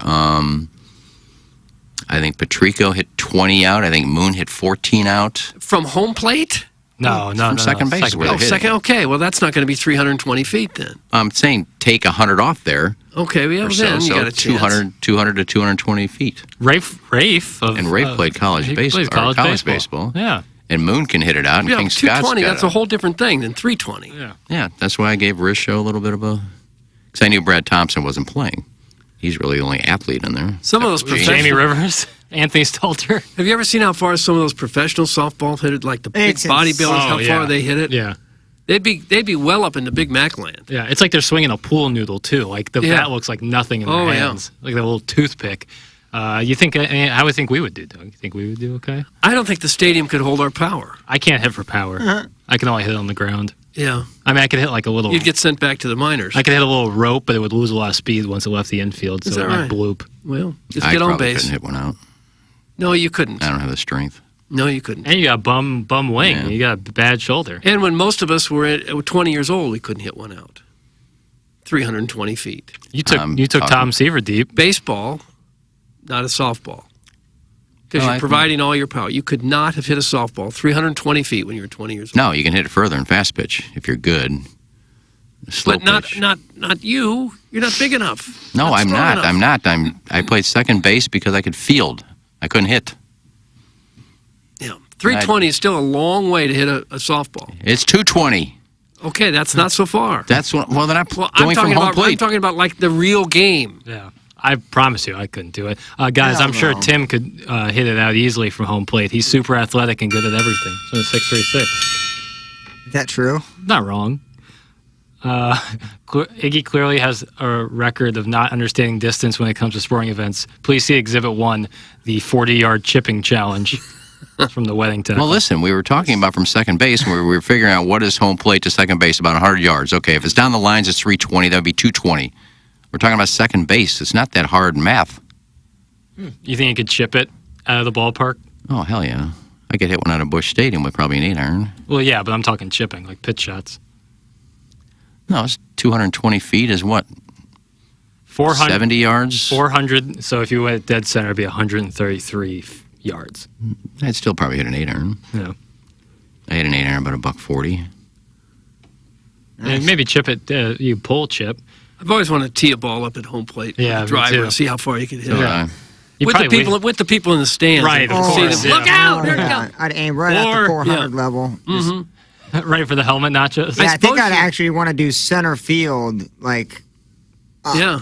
like to where the press box is. You could hit that apartment building, that Ballpark Village apartment building. You think you could fly that? Oh, I don't You know. couldn't hit man. it over it, no, but you could hit it. It'd be a long Salt and Smoke is alive. I asked Holiday one time Or will be for the teammate day at the ballpark. during batting practice. I asked him, I said, if you took batting practice with an aluminum bat, could you hit one out in the parking lot? This is who? Holiday. He said, yeah, with an aluminum bat, I could hit one out of the stadium. Can you imagine Barry Bonds hitting a ball with an aluminum bat? Or Mark McGuire. I actually think the ball would like unravel. Like Barry Bonds that's Those- toothpicks. Those are the old aluminum bats. Now they've changed the way they make them so that they don't hit the ball Oh, really? obscene distances. Oh, yeah, 'cause they college thought ba- people were going to get hurt. Pitchers were going to get really badly hurt or something if they didn't scale them back. Because the exit Yeah. velo was crazy. College baseball, this is only 20 years ago, the early mid-2000s when I used to watch College World Series, those things would just fly. You'd have 16 to 14 games. Yeah, you'd have 140-pound guys Everything. hitting 380-foot opposite field home runs. You do something's not right. And the barrels of these aluminum bats, I know they changed them now to the more softball style. Yeah, they're not like These that were just anymore. the sweet spot was like 8 to 10 inches long. Like you Mm-hmm. could hit it anywhere. That was fun. Guys, it's not that hard math. Also, it's 100 yards, 220 feet. That's from the 314. I said, it's not yards, it's feet. Right. You think it's 320 yards at a ball down the line? It's feet, and it's about yeah. 100 feet from home plate to second base. But the Ballpark Village high-rise apartment building, that'd only be like 200 yards from home plate, right? You can reach that with a drive. I think it's longer than that. Yeah, I think I There's don't a know. lot I of think it's a touch longer. there's a Not lot much. of 250? dude. You have to. Because it's only a little more than 100 yards to the center field wall. You not only have to get it all the way over the seats. There's that big gap between the standing room only and center field or right field to like where Salt and Oh, Smoke and that. I mean, Clark that's Street right there. But still if you 50, put another 75 if you put yards another there. playing field behind the current playing field, you're pretty much to that Ballpark Yeah. Village. Doug's right. Yeah, but the incline. just- Doug, what about the incline? You could probably well, hit one up someone to who could Biff's. really hit a golf ball could reach it. You could It'd hit- only be going 250 or You so. can hit a driver up to Biff's patio, probably. Now, Biff's patio, lot of height. no, that's a whole different. That's a I mean, lot you need farther. a professional That's right drive field, way competition. far. You would have There's a to- whole city block between you. It would have to clear the top of the stadium. Yeah. You'd have to You're hit a going over the moonshot. Tums building, right? I mean, you got to be To get to way where you're over. still the wrong direction. You have to go right over the right field upper Oh, deck. yeah. Plus, there's probably traffic getting there. Yeah. But the high-rise Ballpark Village would be very reachable with a golf ball. I think we could Very talk to reachable. Mosaic and get that done. If It we would could be so much fun. hit a golf ball as hard as we can. You'd and break to some the things. building he owns. You'd break the scoreboard and everything, probably, if you hit it. I'm surprised no players would come out there early in the day with the golf club and just try to hit them off a home plate. It might kill somebody. They have in the off-season, they Yeah. allow you to hit golf balls off the But you're up Upper on deck. Yeah, you're out on the upper deck and you hit it down to the outfield. But I it's want not- to do that one time. It's not hit it as far as you can, see what you can break. No, it's certainly not. Happy Gilmore style. Oh, here we go. According to Google Earth, BPV, which is Ballpark Village, of course, is 580 from home plate. Now, is that 580 feet? Yes. All right, let's do some math. 580. Anyone would take a guess? 580 divided by How many yards that is? 214. 580 divided by 3. Yeah. 224. No. No, it's only 187. Yeah. It's 193. Yeah. I'm just That's off the top of very my head. be very reachable. That's about you my could limit. Get there with a 4-iron. Catch a fly or lie. Yeah, I may have to hit a pitching wedge where the standing room only is to finish mine. The distances are so different in baseball and golf, so completely different. Even a bad golfer could easily hit a ball out of Busch Stadium. Absolutely. All right, that's going to close out our Munganast 7 o'clock hour. It is 8:15. A lot of information packed in there. You better believe it. And Dennis Charles Upholstery liked that segment. He said, "This sucks. Where's Tim?" God bless. We'll be coming back with more hot talk. We'll talk a little bit, or maybe just I will talk a little bit about the NBA Finals. And then, Doug, Cardinal prospect news. Cardinal prospect news. Also, I have a great piece of audio. Plowek, is the computer restored? We're good. All right, so I have a great piece of audio to play for you guys coming up on the other side of the break. This is the Ryan Kelly Morning After live from the Michelob Ultra Studios. Urban Dictionary defines thirsty as purposely, knowingly, and recklessly attempting to gain fame to boost self-esteem. So, are you thirsty? Well, TMA has you covered. Become a part of the 2023 TMA Listener of the Month Club. You nominate yourself for a monthly award. And if you win, you get recognition and stuff to help you satisfy that insatiable thirst. We're talking January, February, March, April, May, June, July, August, September, October, November, etc. Go to TMASTL.com or the TMA app. Give us your name, a photo, and other pertinent information. Tell us why you deserve to be TMA Listener of the Month. And if you don't want to use your real name or photo, we don't really care. The TMA Listener of the Month. Get recognized just for being you, or fake you, or whatever. Quenched by Milagro Tequila. Welcome to the brighter side of tequila with Milagro in the morning after on KPNT HD2. Live from the Michelob Ultra Studios. KPNT FM HD2, Collinsville, St. Louis. This is TMA All Day. Hey, this is Tim McKernan. I'm here with a great sponsor on TMA, and that is the Longo Biggs Injury Law Firm. But here is the thing. You hear injury law and you go, okay, well, that's all they do. But that is not necessarily the case. Yeah, Tim, we also do workers' compensation cases, and those are obviously cases that comes from someone getting hurt while at work. But these cases are actually kind of tricky because workers' compensation cases are governed by their own set of laws, and they can be difficult to navigate. There's a lot of things people don't know. For instance, all your medical treatment has to be provided by your employer, and there's two different kinds of payments you need to be concerned about in a work comp case. One type is just getting paid for the time that you can't work, and the other is a settlement for the permanent injury that you have, which factors in various elements of your case, such as what body part and how severe it is. And this is where you need a knowledgeable work comp attorney to help you maximize your settlement. The insurance companies don't negotiate fair in these cases and don't settle for less if you're hurt at work. Visit our website or Google Longo Biggs Injury Law. The choice of a lawyer is an important decision and should not be based solely upon advertisement. Hey, this is Tim McKernan, and I am here right now with James Carlton of the Carlton State Farm Insurance Agency. I made the switch to start working with you, James. It couldn't have been easier to make that switch to start saving money. Well, I appreciate that, Tim, and we appreciate your business. Yeah, this is the time to save money. My goodness, we're all feeling it at the grocery store, at the gas pump, etc. So if you've noticed that your insurance rate has gone up, I want to stress how easy it is to get a proposal from us by going online at carltoninsurance.net. Carlton State Farm Insurance Agency online at carltoninsurance.net. Okay. Hot takes. Yeah. Pepperoncini. Pepperoncini. And now the Pepperoncini Show with Darren Atkins and Ken Stroh. All right, take it, fellas. There it is. That's the open. Pepperoncini. Pepperoncini. Pepperoncini. Pepperoncini. Pepperoncini. Pepperoncini. Pepperoncini. Pepperoncini. We don't know what it is.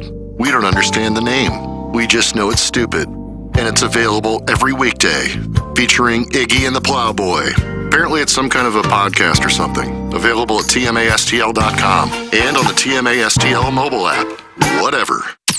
That ball is gone! Blow off work and join the morning after at Busch Stadium on Wednesday, June 14th, when the Cardinals take on the Giants for a day game. Get field tickets for $30, which includes $12 in cards cash. Maybe use it to buy helmet nachos? You'll sit with other TMA listeners too. Before the game, head over to Salt and Smoke at Ballpark Village for a pre-game live TMA broadcast from 7-ish to 10 with a special breakfast and drink menu from Salt and Smoke. Not to completely overload you with information, but here goes. Head to the TMA STL shop to get your best fans in baseball shirt for our big day at a big discount. Use the code CARDS to get the shirt for only $20. Plus, all shirts will ship to Hubbard, and you'll pick them up at Salt and Smoke the morning of the game. Find out more about all this stuff at TMASTL.com. Hey, this is Tim McKernan, and I'm here with Ryan Kelly. Hey, Ryan, I know a lot of people are monitoring interest rates. They've gotten higher, and people may be scared to buy a house at this moment, but that shouldn't necessarily be the way people are thinking, and you can help them out.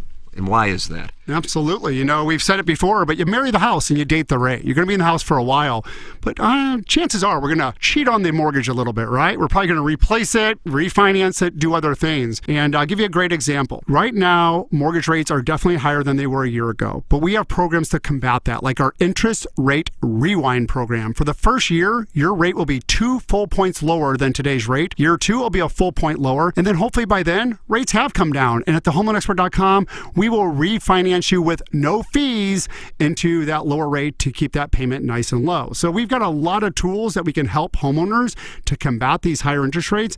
And most importantly, we'll just try to lock you in on the right day. Thinking about buying a house? Let's talk. It all starts today at thehomeloanexpert.com. Hello, it's Jackson for Rosalita's. TMA listeners know that Rosalita's Cantina has the best patio and the best Tex-Mex in town. From tableside guac to piled high nachos, the amazing menu at Rosalita's is full of classic Mexican dishes. Plus, it's always time for a margarita, and Rosalita's has the most delicious house and specialty margs in town. Enjoy happy hour specials Monday through Friday from 3 to 6, and let Rosalita's cater your next event. Check out rosalitascantina.com or visit the downtown or DePere location today. Time to get your fiesta on at Rosalita's. Hey, St. Louis, Eddie McVeigh here from Maggie O'Brien's. When you head downtown for a concert or cards or blues game, and now for the St. Louis City soccer game, please come see us at Maggie O'Brien's before and after your event. Take our shuttle to and from, or stay in-house and watch your favorite team on our multiple high-def TVs. We look forward to seeing you soon at one of our 2 locations in Sunset Hills on South Lindbergh or downtown at the corner of Market and 20th Street. Union Station is next to us. TMA wants to send you to Evolution Festival, a new elevated music festival experience coming to Forest Park August 26th and 27th, featuring the Black Keys and the Black Crows, plus Brandy Carlisle and Harper and the Innocent Criminals, Brittany Howard, Ice Cube, Morgan Wade, and more. This is our town. This is our time. This is our evolution. Tickets for this elevated bourbon and barbecue experience over 2 days in Forest Park are on sale now, but you can win your way in on the TMA app. If you don't have it, find out how to get it at tmastl.com. I'm as moist as a freshly baked Betty Crocker cake. The Ryan Kelly Morning After. KPNT FM, HD2. Collinsville, St. Louis. Oh, it's been too long. It's a banger. Is that Cassie? Oh, yeah. It hurts. KG's listening to this on mute. You can't take the pain?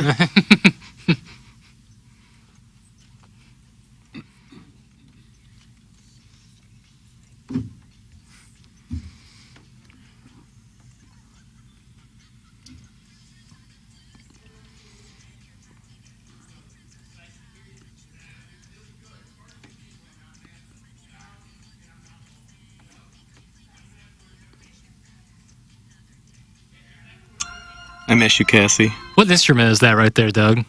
Saxophone? No.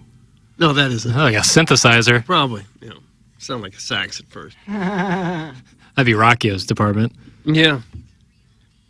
Well, he's in the horn section, not the woodwinds.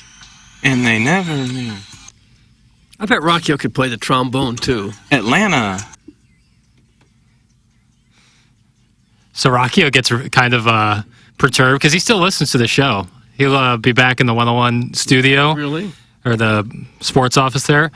And he'll tell me he's upset with you about he says, you got to stop tell Doug, I didn't play the tuba, I played the saxophone. Oh, he's tuba. Yeah. You can tell just by his build. His embouchure? Yeah. Can you tell by his embouchure? Well, the mouth positioning. Yeah. Everyone text in about their mouth positioning here because it's 8:24? 8:24 here in St. Louis. This is the 8 o'clock hour here live from the Michelob Ultra Studios, Doug. And we're just going to be bringing takes. We got a little NBA Finals takes. We'll have Joey Zamboni on at about 9 o'clock talking doggies against Dynamo. Talking about this Roman Berkey, Doug, who's standing on his head, spitting wooden nickels. Yeah. Just really putting He might it be on. the best goalkeeper in the league. Yeah, statistically, he's like... there's like 4 or 5 goals that he's just not that should have gone in that he just didn't allow. Yeah. There's a stat that Taylor Twellman on Balloon Party was telling us about about Roman Berkey that I'll pull up before Zanaboni. But yeah, Roman Berkey has been outstanding. And then, of course, we'll have the Design Air Heating and Cooling email of the day, Doug. And the standings are fresh. Buck Swope won the month of May. He also won the Milagro Tequila Listener of the Month for the month of May. But right now it's just, oh my God, pop, pop, stop. Blueberry pop, pop. You were asking him one up. I'm sorry, I tried to get here on time. What happened? I went down to Casey for a bit. But It really seemed like you were trying to get here on You time. work here at this station. I know, but I love everybody here. I brought in something for Jen Williams to look at, so I brought it down to her. Oh, so nice. What did you bring in? She's a big Stevie Nicks fan, and I have this tour book I got in '94 when last time I met her, and she signed all this stuff in there for me. So she draws. She likes to paint. Jen Williams does. No, Stevie Nicks. Oh. And in this tour book, she had some of her drawings. Jen Williams drawings. Yeah, it was just blank. And when she signed the inner cover to me, then she was going through. She goes, "Did you see my artwork?" I go, "Yeah, I loved it." She goes, "Do you mind if I draw on here and kind of tell you what each piece means?" And she took the Sharpie and started drawing on it. All right, this means the baby. This is the new life. And she's drawing all this stuff. So that was kind of cool. Did you tell Jen to stop drawing on this? That this is Stevie Nicks' book? No, I felt bad because I did give her a Stevie Nicks poster that I had. World-class troll. That she's like 23 years old. No, I'm talking about Doug. He's Oh. trolling you really hard right now. She's just a sweetheart. But she's a Stevie Nicks fan, probably bigger than me. Really? And I had this extra, well, not extra, it was on my wall, but I gave it to her, framed. It's just a Stevie Nicks poster from one of her albums. So you're hitting on this, Jen No, Williams? so I gave it to her, and then I brought this in to show her, because I told her about this program I had where Stevie Nicks actually wrote on the drawings what they all meant. So I brought it in to show her, and as soon as I brought it in, she kind of like got up her chair and ran. She goes, "Oh my God, you're giving it to me?" I go, "No, I'm not giving it to you. This is like my prized possession. I just brought it in to show it to you." I felt bad. She thought I was giving it to her. But One of the real signs of, she thought you were giving it to you just showed it to her. One of the real signs of stalking is gift giving. Oh, God. No, that's one of the signs of being a nice guy and caring about your fellow employees. And to be fair, you're not giving a gift. You were just kind of letting her I gave do her the it. poster. You just let her wet her beak a little bit. No, and I then just- you took it away. You gave it to her and then you slid it back away from her. She can look at it, but I can't give it Why to can't you. she have it? Well, first of all, the inside is autographed to me. So I Well, don't then know why what did that's you give gonna it to mean. her at Was it all? too Iggy or She too wanted to, Kenny? I told her about it. She goes, that sounds so cool. So I brought it in for her to look at it. I mean, I think it's the only one in the world. Trust me, there's nobody else who went backstage and met her and said, "Can you write in all of your artwork?" She just offered to do it. She goes, "You mind if I might ruin it? Do you mind?" I said, "It's not going to ruin it. Write all you want." So she had like 9 different drawings, and she's writing what each one meant to her. So I have all of this in gold Sharpie, all of this writing on her artwork, which nobody else has. So I'm probably the only guy in the country, in the world, that has this. From Jen Williams, signed in the Casey yeah, studio. Jen Williams signed it all. Okay. And I'm going to go in, there's going to be black Sharpie all over it. Here's what I think it means. No. I probably wouldn't talk to her again. Really, that'd be the end of it. You want to talk Stevie Nicks finger painting? Take it down the hallway, Cantaloupe. That's from Scissor Me Timbers. Oh. Well, she's a very good artist. You haven't seen it, so... Such a weird flex of wealth by bringing posters in for your coworkers to gawk at. Are you in the 3rd grade, Ken? It's from Glove Blogger. Well, I didn't bring it to gawk at. She hung it in her living room, so I'm not gawking at it. Just now she put it in her living room? No, I gave her the poster last year. I thought you just gave it to her a minute ago. This is a tour book. Why don't you listen? Oh, I thought you just went to see Jen Williams just during the break. I've seen Jen Williams quite a bit in the last couple of years. But you just today you brought her this artwork. God, you are just exhausting. I'm crestfallen. You are exhausting. Is this the deterioration of the olds? I'm just trying to understand. Yeah, it's like the cat. Why would you be the only person in the world? People who sign stuff and do doodles all the time. It's from Brad in Boca. Well, there aren't a lot of people that get to go backstage and see her anymore. She doesn't actually... I know it had to have been in '94. How did you get back there? And there wasn't even a meet and greet. They canceled the meet and greet. How did you get Just back me, there? my sister, and Bob Ramsey got to go back. How did you get back there? Because I know her through Ty Babylonia. That's how I first met her Wow. in 1982. Connections run deep. Her entire good friends. Huh. That's how I got to meet her in '82. Hey guys, this is a story about the cat, but I have a one-of-a-kind Stevie Nicks item and brought it in for a coworker to admire, but also about the cat. Thanks, it's from Big Tough. No, it's about the cat being exhausting with his cross-examination like Doug is doing. I'm just asking. I'm trying to get it straight. Well, it wasn't that difficult. Text on in your thoughts. No, we can talk NBA if you want. No, I actually have an audio clip that I think it is from the NBA, but it transcends. It's kind of in the vein of Derek Gould and Jack Fleury. I think you guys are really going to like it. It's Nick Nurse, new coach of the Philadelphia. Nick Nurse. He's going to be the new coach of the Philadelphia 76ers. Yeah. And he used to be the coach of the Raptors when they won the championship. And introductory press conference, he's asked about a player, James Harden, who's going to be a free agent next year, and this was the exchange. And you got to be better at the end of those 2 months. And do you want James Harden back?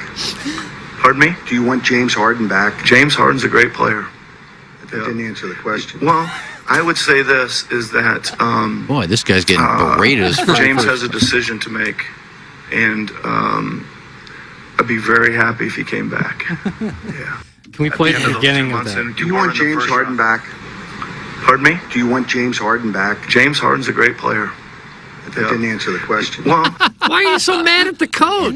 He cut him off. He cut him off mid-sentence. Who the hell are the reporters to take that kind of attitude with the coach? Philadelphia, man. They're going to take your measure. This new guy, I'm going to show him who's boss in this room. What an ass. Yeah. Like, for real, I'd be so pissed. Literally cuts him off mid-sentence. Yeah. And do you want James Harden back? What the hell are you? Well, then you don't understand pitching, and that's okay. Say that again? I'm sorry? I'm sorry? One of the better exchanges of all time. Oh, my God. So good. Gosh. Nothing can be St. Louis media, though. What's that? What's that? Sorry? Did you see the fire at the end of the dugout? I didn't. Yeah, we missed those days. I missed that. Another Tony, NBA. Would you say that the Cardinals won tonight?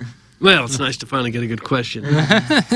And, of course, in the NBA last night, the Denver Nuggets win Game 1 of the NBA Finals over the Miami Heat, 104-93. If you bet them -9 like me, you were sweating it out until the very end because the Heat just won't go away. Even when they're down 20, they still want a piece of them.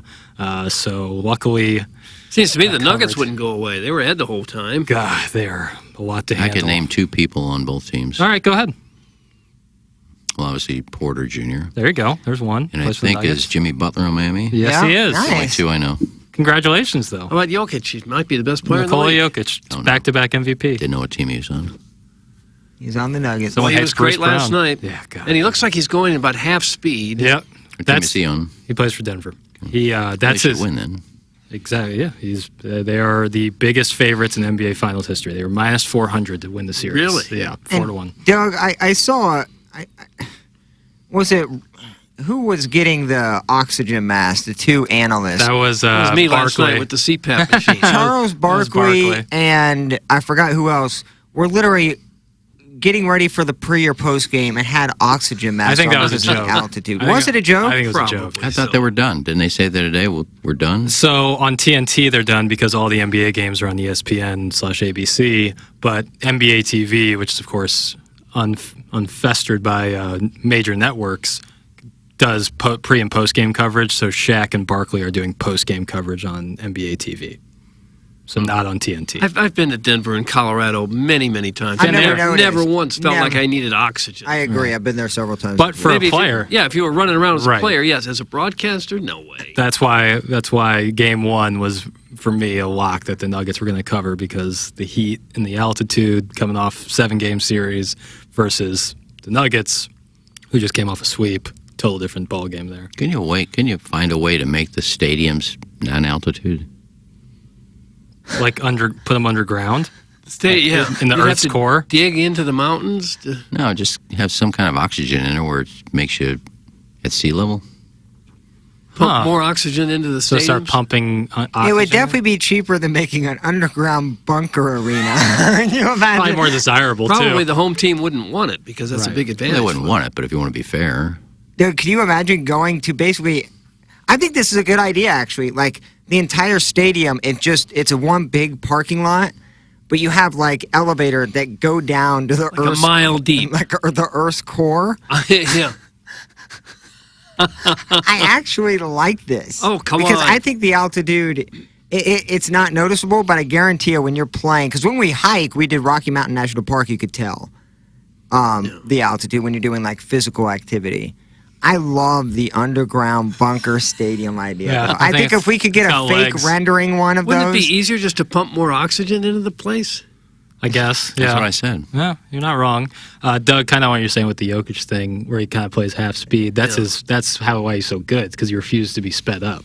You can't speed him up. He plays at his pace and his pace only. Yeah, I guess. And he's on. And then Bam Adebayo is too little. Too little. This is a grown man's game. He's too little. And they're going to have trouble. I think it's a 5-game series at most. And somebody said it towards the end of the game that, geez, he passes like magic and he shoots like Bird. And You got a casual someone else got triple-double? mad and said, wait a minute, we're exaggerating. Yeah, probably. But I mean, he can do pretty much everything, and he's 7 foot, 240, 50 pounds. And can shoot from 30 feet out. Yeah, he shoots uncomfortable shots. He's unbelievable. He's absolutely unbelievable. I'm not a Magic hater. Overrated? We're going to have one of those takes? He is not. He is definitely not overrated, but Oscar Robertson's a better player. It's a take. We had better numbers. Not really. I don't know. I think I'm with you. The numbers Magic are had pretty more similar. championships, more MVPs. Well, I'm talking more about assists. individual numbers. He had more. I think Magic had more assists. I don't know. Shorter career. Magic's obviously had his career cut somewhat Yeah, short. I love the Big O. I don't think he gets enough credit. So You're it's right. not like Magic's Oscar overrated. Oscar Robertson might be one of the most important athletes in American sports because he essentially created free agency because he said that basketball players especially should be paid like entertainers because teams make as much money as movies and players should be paid like entertainers and get to choose where they want to go. So Oscar Robertson is a very important person in the world of sports, and I do agree he's underrated, but Magic Johnson might be the best pure point guard of all time. I think I'm with you. The Big O would only be underrated by people who didn't see him play. Right, I never he saw hadn't played in half a century. I so never most- saw him play, and I'm very doubt. much You so were born 20 years after he I'm retired. very much so anti-old school. But he's the one exception for me that it's is tough to generational talent. I think he could play. So in how are you a going to lot say of Bill areas. Russell's overrated, but Oscar Robertson's underrated? They play at the exact same time. In terms of the big men that Bill Russell was going Yeah, up just Will against. Chamberlain. See, you can name what. That's what I don't like. Like he went up against Wilt like what one time a year. Look at the There were only, like, videotape 8 footage. teams. Those dudes are 6'5" plumbers. No, Not Bill most of the Russell centers is are a 7-footers. Bill Russell is a phenomenal winner. I just don't think that There was a bunch of 7-foot centers. There was Nate Thurman, and there was Walt Bellamy, and there was Connie Durkin, and there was the game was heavily centered around the center position. Lob it in and let the big guy take a Correct. short I- shot. I guess Almost every McCall? team had he was 6'8", I think. McCauley was 6'8". I think so. Almost every team had someone close to 7 feet tall. They just didn't move like him. And Russell was only 6'9" or 6'10". It wasn't like he was he 7 wasn't foot. 7 foot. 6'9", No. I think. So, I mean, in defensive, I mean, you're the greatest, probably the greatest winner in North American sports history. No question. Doug, selected in 1956 by? Who? Who are we talking about? San Francisco. Bill Russell? Or, selected by Boston. No. And he got traded here. No, selected by St. Louis, and he got traded there. Selected by the St. Louis Yeah. Hawks. And we traded him for McCauley. Rats. Yeah. Good trade there. Which one? Another St. I mean, Louis. Ed McCauley, great. Was Zalek on that roster? No. He wouldn't have been alive. Mo Senior. Kurt Flood created free agency. He certainly did for baseball. I'm talking about for basketball.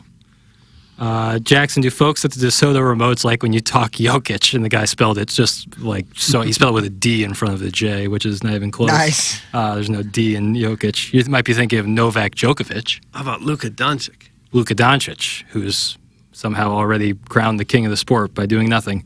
Oh, man, that was a little bitter. Got a $4 million card. I'm just he seems to be like considered by like the best player in the NBA, but like can't even make the playoffs. Of any sport, basketball. It's a team sport. Oh, 100%, yeah. A car costs $4 million? A Some- card, some- one of his cards. Yeah, card. Yeah, sorry. But about there are cars that cost $4 million. Of any sport, basketball seems to be the most difficult to compare superstars across generations. Each subsequent generation benefit from the evolution of the style of playing and also what's permissible under the rules. Arbor Day. True. Are we giving away text of the day? Because if we could, that would might be it. because that is the truest statement I've ever heard. Have you seen that video that's going around where they pass the ball to LeBron, and he takes what must be 6 steps without dribbling to yeah. go up to the basket. Yeah, there's a couple. You never got away with anything like that before. Right. You didn't used to be able to put your hand under the ball and dribble. You had to have your hand on top of the ball to dribble. There's a guy on Twitter that will call out. I forgot what he calls himself. Oh yeah, the narc ref. Yeah, the narc ref. That's what he calls it. And he'll go through NBA footage from this season, from even like previous games the night before, and point out about 15 travels, 20 carries, 10 fouls. It's just that's why it feels like it's just a show. More than a game, because they don't play by the rules. Rick Barry had a big rant about this a few months ago, where he said if you just call the game by the rules, it would be a completely different game than what we're seeing. Yeah, but if you plop LeBron into the 50s and 60s, he would absolutely average 65 points a game. But the guys back then were held back him by things they couldn't do, such as pick the ball up and run with it. Yeah, but some of those guys couldn't pass with their left hand, couldn't dribble really well with their left hand. They were the most talented players in the world at the time. Watch some video on Bob Cousy. He never palmed the ball. He's always bing, you had to. up and down, and then he had to. set shots. But isn't Cousy the one that couldn't dribble with his left hand? No. I think Bob Cousy was left-handed. I don't think or his opposite hand. There was one point guard that is in the Hall of Fame. He's a fantastic player, I'm sure. Can he kick with his left foot? This topic does remind me a lot of that right there. Bob Cousy's still alive. Yeah. 94 years old. Mm-hmm. I got a baseball card with, I don't know where I got it. It's him and Stan Musial in a picture together posing, and I got Cousy's autograph on it. Oh, there you go. Bob Cousy bluntly responded to slight from J.J. Redick. Bob Cousy couldn't dribble with his left hand. That was from J.J. Redick. And I I don't know what Cousy said in response. I don't think you had to back then. Yeah, you gotta be able to dribble with both hands. When you're still playing when the triple threat position is a factor, that's when you know. What do you mean? Triple threat that's how Jokic scores all his points. He goes in the triple threat and then works. I feel like that's an old school way of teaching basketball. What do you mean? It's one of the most fundamental parts of the game. You can pass, dribble, and shoot out of it. And get a wide base. That'll never change. As long as basketball is a sport, you'll be in the triple threat. And Doug was mentioned earlier that it's basketball probably is one of the hardest sports to judge individuals 100%. As far as who is the best. I mean, you always have an argument with LeBron and Jordan, and people always go, well, he won 6 titles. I mean, you're talking about an individual player. Yeah, he had a couple guys with him, and LeBron really, he's had some good players with him too. But you go back to the Oscar Robertson. I mean, how many points would he have averaged if they had the 3-point shot back then? Oh, yeah. Pete Maravich. Pete Maravich would be Look the at some of all-time Wilt Chamberlain's scorer. numbers. They're obscene. Oh, they're crazy. Some of those are like 50 rebound games. That to me He shows. averaged 52 points in one season. He averaged a game 52 points. Yeah, he was completely unstoppable. Yeah, it's Physically, he was just way ahead of his time. Right, and he had massive skill. Like him and Kareem both. Like the hook shot, people like, oh, it's the hook shot. That takes incredible touch and skill and talent. It's unbelievable. Jackson, you counting down the minutes until 10? You have to be. It's from the Bastard James Hahn. Not at all. I'm loving every minute of hanging out with you boys. Not as much as the listeners are counting down till 10. For them, it's the first day of school. No. Randy, Carrie, Brooke, and Nat Rockio will do the extra hour. We will not be doing balloon party today. I told Mike Ryder I'm ready in the bullpen, but I get it. You know who's always ready in the bullpen for you, Doug, though, is Ryan Kelly. He's a title sponsor. Well, he's more of a starting pitcher than a bullpen. Yeah, you're right. guy, You're 'cause right. You start with an original. An ace. He's an ace. Yeah. He could be either, actually. The more I think about it, he could be the starting pitcher getting you an original mortgage. If you're thinking of buying a home, the process not as complicated as you think with the home loan expert. They make the pre-approval process easy. Get pre-approved today, the day you call in. They'll provide a lower rate with a 10-day closing guarantee. So if you're just looking to buy a house, you get the starting pitcher, Ryan Kelly. You send him out there. He and his team out there. They'll get you the best mortgage at the lowest rate possible with a 10-day closing guarantee. Or if you're in the middle of a mortgage and you need a relief pitcher, raise the right arm, bring in the right hander. Ryan Kelly will be in there to help you refinance. With inflation here, people are taking on more debt than ever. If you're a homeowner, leverage that equity. Put the equity in your home to work for you with a simple cash-out refinance. Ryan Kelly can show you how to do that. Rates are coming down a little bit. Act quickly. Homes will start selling very quickly now. If you're needing to call, ask a question, Ryan and his team are right there to help you out through the entire process, whether you need a starter, a reliever, or a middle guy. To give you a lot of innings. Ryan Kelly and his team are there. The website is thehomeloanexpert.com. Thank you, Ryan Kelly. Thank you so much, Sir Mortgage. And Doug, we're about to have some hair, baby. We're about to. It's the regrowth season, and I'm talking about St. Louis hair restoration. It's the regrowth season. That's right. That's what we're hoping to do. Absolutely. Yeah, I'm kind of looking forward to it. Absolutely. We're going to have it done at St. Louis Hair Restoration. I guess we get group rates because there's so many of us follically challenged on this show, but we're going to go ahead and do it. Hair restoration is all they do at St. Louis Hair Restoration. Dr. Polenga and the founder, Greg Kraling, are patients of their own product. That's how much they believe in it. We started talking about this yesterday, how we're going to have the procedure done. You're already using the laser cap. I am. I'm going to go ahead with the FUE. Yes, with the FUE hair transplant. I'm going to do this. While we talked about it yesterday, somebody dropped in, they slid into my DMs. Indeed. A listener did. And he sent me this message. He said, "Hi, Doug," which is inappropriate. We're not on a first name basis. No, It should Mr. have been Vaughn. Mr. Vaughn, Yeah. sir, Yeah. something like that. Well, I let that go. Here's what he said. "Just wanted to tell you about my experience at St. Louis Hair Restoration and hopefully ease any of your concerns, if you even have any. I could not be happier with the results. I had 2,500 FUE grafts done in January 2022, and the picture below is from February 2023. Sent me a picture. The procedure itself wasn't necessarily painful, maybe slightly uncomfortable at times. You can read, watch Netflix, even nap during it. The recovery was so easy as long as you follow the instructions that they give you. When he did have questions, Greg and his team answered them that same day. I'm so happy you guys are advertising for them. They are legitimately an outstanding practice and have literally changed my life. I mean, just look at my luscious mane," and he gave me a picture of his before and after. You would not think it's the same guy. Absolutely incredible. Doug showed me the picture. Look at this. Look at this guy.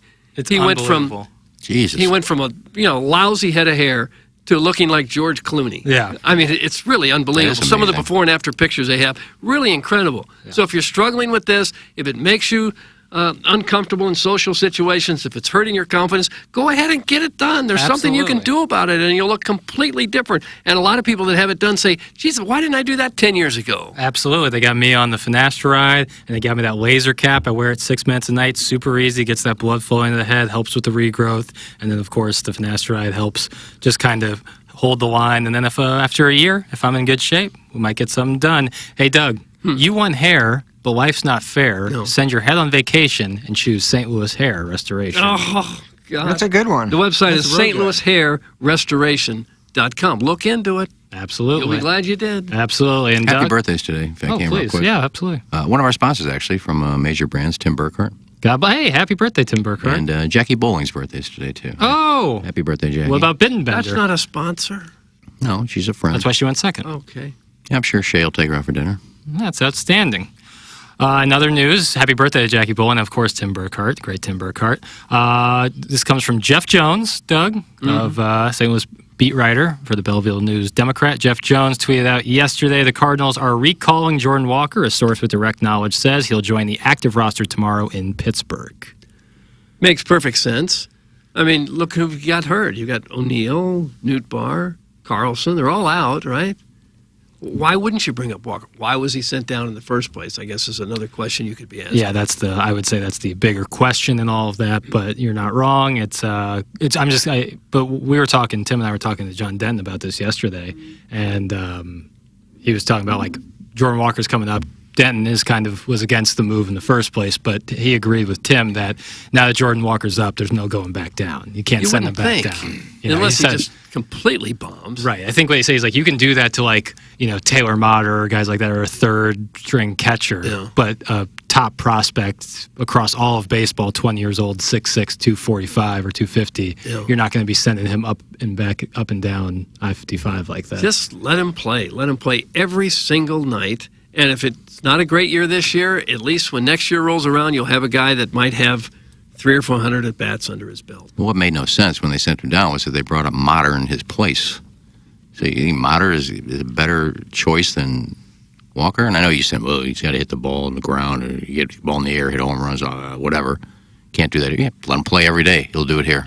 Yeah, I don't think it was necessarily that like they thought Motter was better. I think, and Denton was talking to us again about this on Bloom Party yesterday, is like it was more of like, all right, this is before O'Neill and Carlson got hurt, but like O'Neill, Carlson, Newt Barr, here's your opportunity to establish yourself as an everyday outfielder. If you can't, then we're going to make some moves. And also, I think more so than anything is just to get Walker reps in outfield, because if you're not going to play him every day, like he was, I think, statistically the worst outfielder in baseball from a defensive standpoint because he hasn't played the outfield. He's a third baseman. So, like, I thought it was more of a reason to get him some more reps in the outfield. I thought the ground ball thing was super weird. I still think it's super weird. And get this. They call him up, and guess what? What? I think they get another year of service time by 8 days, if I did the math correctly. Right? I think you have to be on the Major League Baseball roster for 178 days. And now he won't be? And now I think he's going to hit like 155, 165. Isn't that hilarious how that works? Well, you may be happy He's ready about that. now. 6 years from now, you may be happy that they got him for another year. Maybe, or if he holds a grudge and He says, won't be I here remember 6 years it. from now. Or if he is, he will have already signed an extension because he had one good year and they signed him to an extension early. So. Well, you're eligible for arbitration, after 3 years? 3 or 4? 3. Yeah. Is it 3? Okay. 3 years, you're eligible for arbitration, then 6, you're ready for free agent. Yeah, so they'll have him under control. Just for a wait till while. he's third in the MVP votes next year, and then Mozeliak takes him to task in court over $500,000. In court? Well, don't they do arbitration hearings? Not court, but they still go up in front. It's a hearing. It's a hearing. legit. It's in a room. It's not a court. No. It wouldn't surprise me if he's the replacement at first base for Paul Goldschmidt. Ooh. What about Luke and years Baker? or so. Is he not a first baseman? He is, but you would think if they were going to play him, he'd be up by now. God, that DH dude or is something. He's a monster. But I mean, you could see Walker as a first baseman, right? Oh yeah, He's a I third couldn't see him as an baseman. outfielder. He's big, tall, target at first base. Goldschmidt, as good as he is, he's got a few years left, but he's not going to be there forever. He's already late 30s. Walker might be your first baseman of the future. And that may be coming next year. I Why think would that doesn't be? Goldschmidt have a player option, or is that a team option? Well, I'm not sure. It's impossible to find out. There is no way to know. I'll find out for you. Absolutely no way. I think it's private closely information. held secret. We're on Baseball Reference. We're going to go to. I mean, Goldschmidt's having an okay year. Oh, but I'm not suggesting he's anywhere close to retiring, but no, I'm not 3 saying years from now, retiring. the question will be different because he'll be 40 years old. He is on, so they have him through next year. Okay, so 5-year, $130 $130 million Okay, deal. I didn't know is he if now? next year 36. He is currently 35. He'll be turning 36 on September 10th. Okay, so he'll be 37 by the time his contract runs out with the Cardinals. That's a perfect contract too, because he probably will fizzle out toward the end of next year. That'll probably be it. So that actually works Maybe, for the yeah. You might get another 2 years You after could sign that. a 1-year extension on that player option. As a first don't baseman, do he that, might, Carpenter. he might be able to That go was to like a at least 40. 3-year extension. He was the best player in the league as early as last year. Yeah, he was MVP last year, and I think he'll put up some pretty sick numbers He's this been year, hitting too. a little bit lately. Yeah. He always gets hot when it gets warmer. I got crapped on for that on 101 ESPN, but he gets hot when it gets warmer. You guys don't get why it's bad to be hitting ground balls. He was 60% of his balls on the ground. That's among the worst in the league. It was trending bads from Big Old Fan. Well, he also had a 12-game hitting streak. Yeah. And And those balls were going like 115 miles per hour. he did have a couple of home runs. Baseball is the only sport to where failure is better than success because of your exit velo numbers and things like If he had barreled it, yeah. everybody would rather have a guy hit 115 off the bat to center field for an out as opposed to 105 off the bat, a streamlining grounder that gets you a single. I don't understand baseball analytics. If he's hitting the ball, I don't really care if it goes to the moon or if it goes to an anthill. As long as you find Anthill. space and are able to hit the ball, I don't care. A lot of hard-hit ground balls are hits.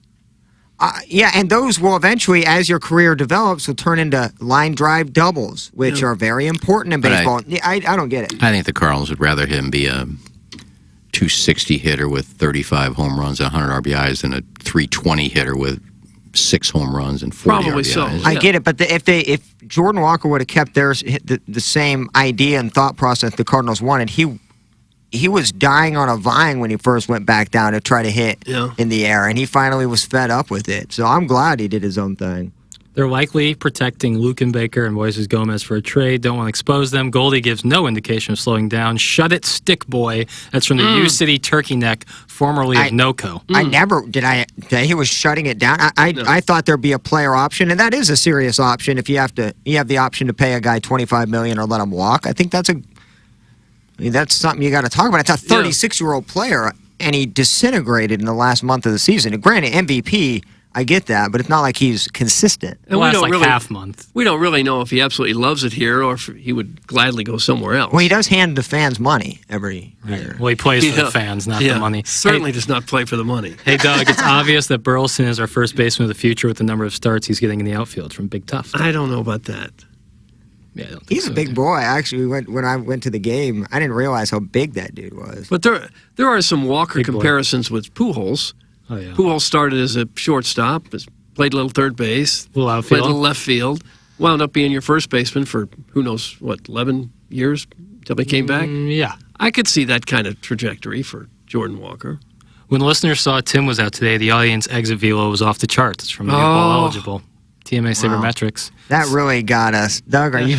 Let's quit this Look show at me, now. Nobody's crestfallen. listening to us. They hate us.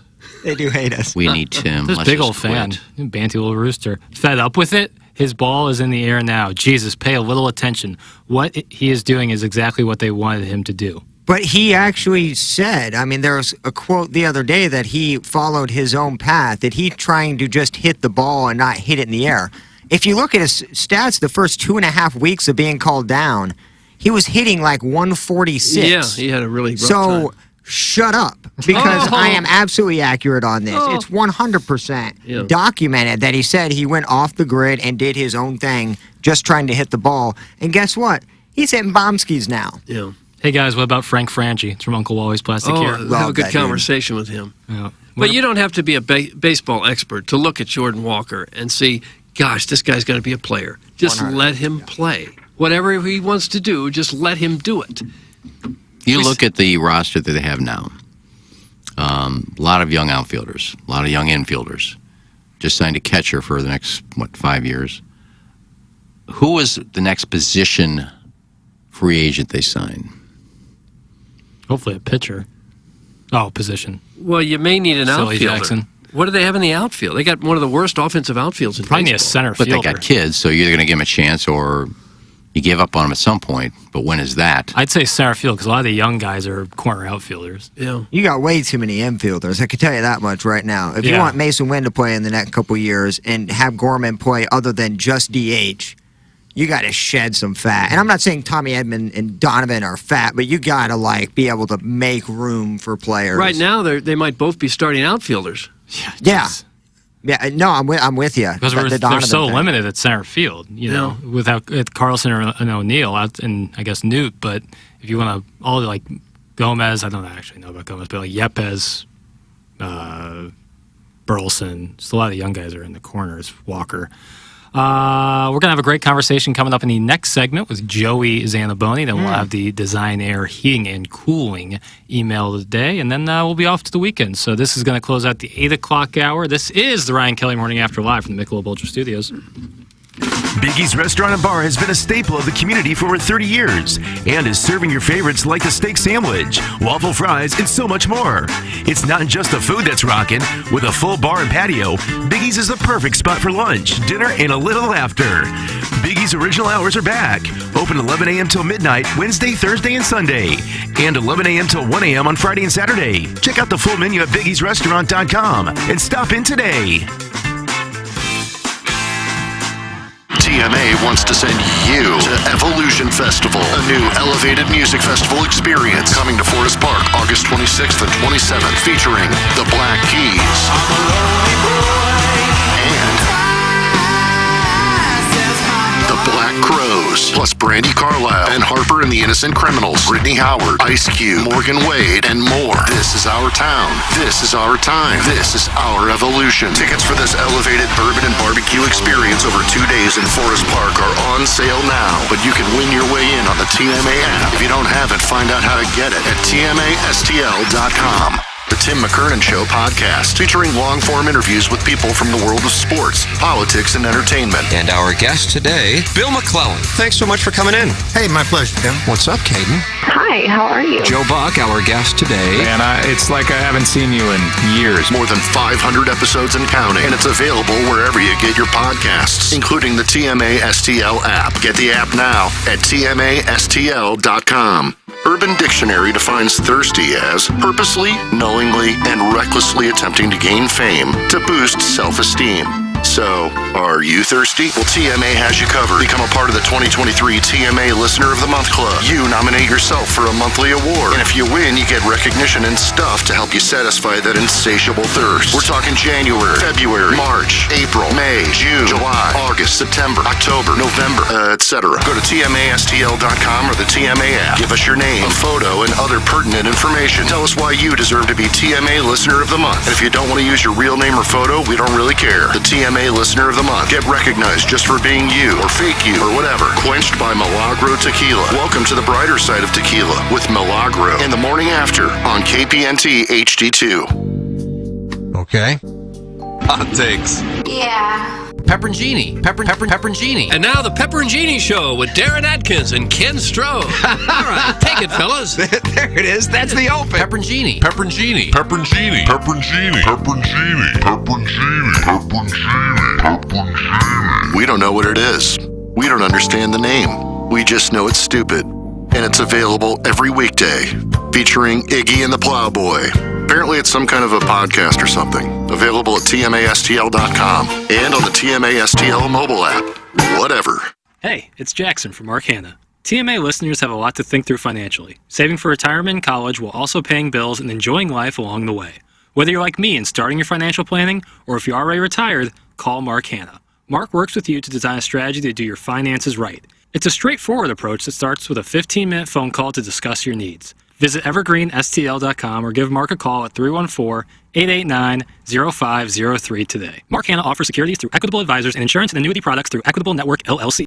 Hey, this is Tim McKernan. I am here with a wonderful sponsor of TMA, and that is Longo Biggs Injury Law Firm. And this is something that I experienced, as a matter of fact, years ago. If you get a call from an insurance agency, if you were in an accident, they are not necessarily working on your side. Isn't that right? Yeah, Tim. I mean, in almost every case, there's going to be an insurance company involved. You know, they typically insure whoever caused the injuries to you by the person or the business that caused it. And unfortunately, from the moment your case begins, the insurance company is actually working against you, trying to minimize their payout. You might get a call from like somebody who seems like to be a really nice person who's just trying to see how you're doing, but their goal is actually to get some information out of you to turn around and use it later to show that you're not as hurt as you actually are. Insurance companies have specialized systems and thousands of workers who follow a playbook to pay you as little money as possible when you're hurt. This is Doug Biggs, and my injury law firm hates insurance companies and their deceitful tactics, and we'll make a fair fight out of it. Visit our website or Google Longo Biggs Injury Law. The choice of a lawyer is an important decision and should not be based solely upon advertisements. That ball is gone. Blow off work and join the morning after at Busch Stadium on Wednesday, June 14th, when the Cardinals take on the Giants for a day game. Get field tickets for $30, which includes $12 in cards cash. Maybe use it to buy helmet nachos. You'll sit with other TMA listeners too. Before the game, head over to Salt and Smoke at Ballpark Village for a pre-game live TMA broadcast from 7-ish to 10 with a special breakfast and drink menu from Salt and Smoke. Not to completely overload you with information, but here goes. Head to the TMA STL shop to get your best fans and baseball shirt for our big day at a big discount. Use the code CARDS to get the shirt for only $20. Plus, all shirts will ship to Hubbard, and you'll pick them up at Salt and Smoke the morning of the game. Find out more about all this stuff at TMASTL.com. Here's Action Jackson with 3 more ways to get TMA content. Check out listener rewards on the new TMA mobile app. Watch the show live on the TMA studio cams. Find it at TMASTL.com. Get the podcast on the TMA app. Download it now. Thanks, Jackson. It's the Ryan Kelly Morning After on 105.7 FM HD2. Live from the Michelob Ultra Studios, KPNT FM HD2, Collinsville, St. Louis.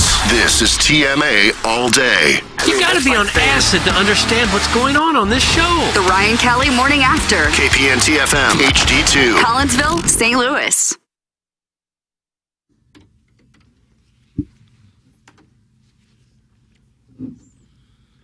You can tell KG's here with all the Cassie music we're getting. Well, we haven't played it in a while either, but when I saw him this morning, he has How you a gonna really do this to me? You got a really nice tailor-made hat too. I may have to see where you got that. White is all I could see. Your steadfast stare.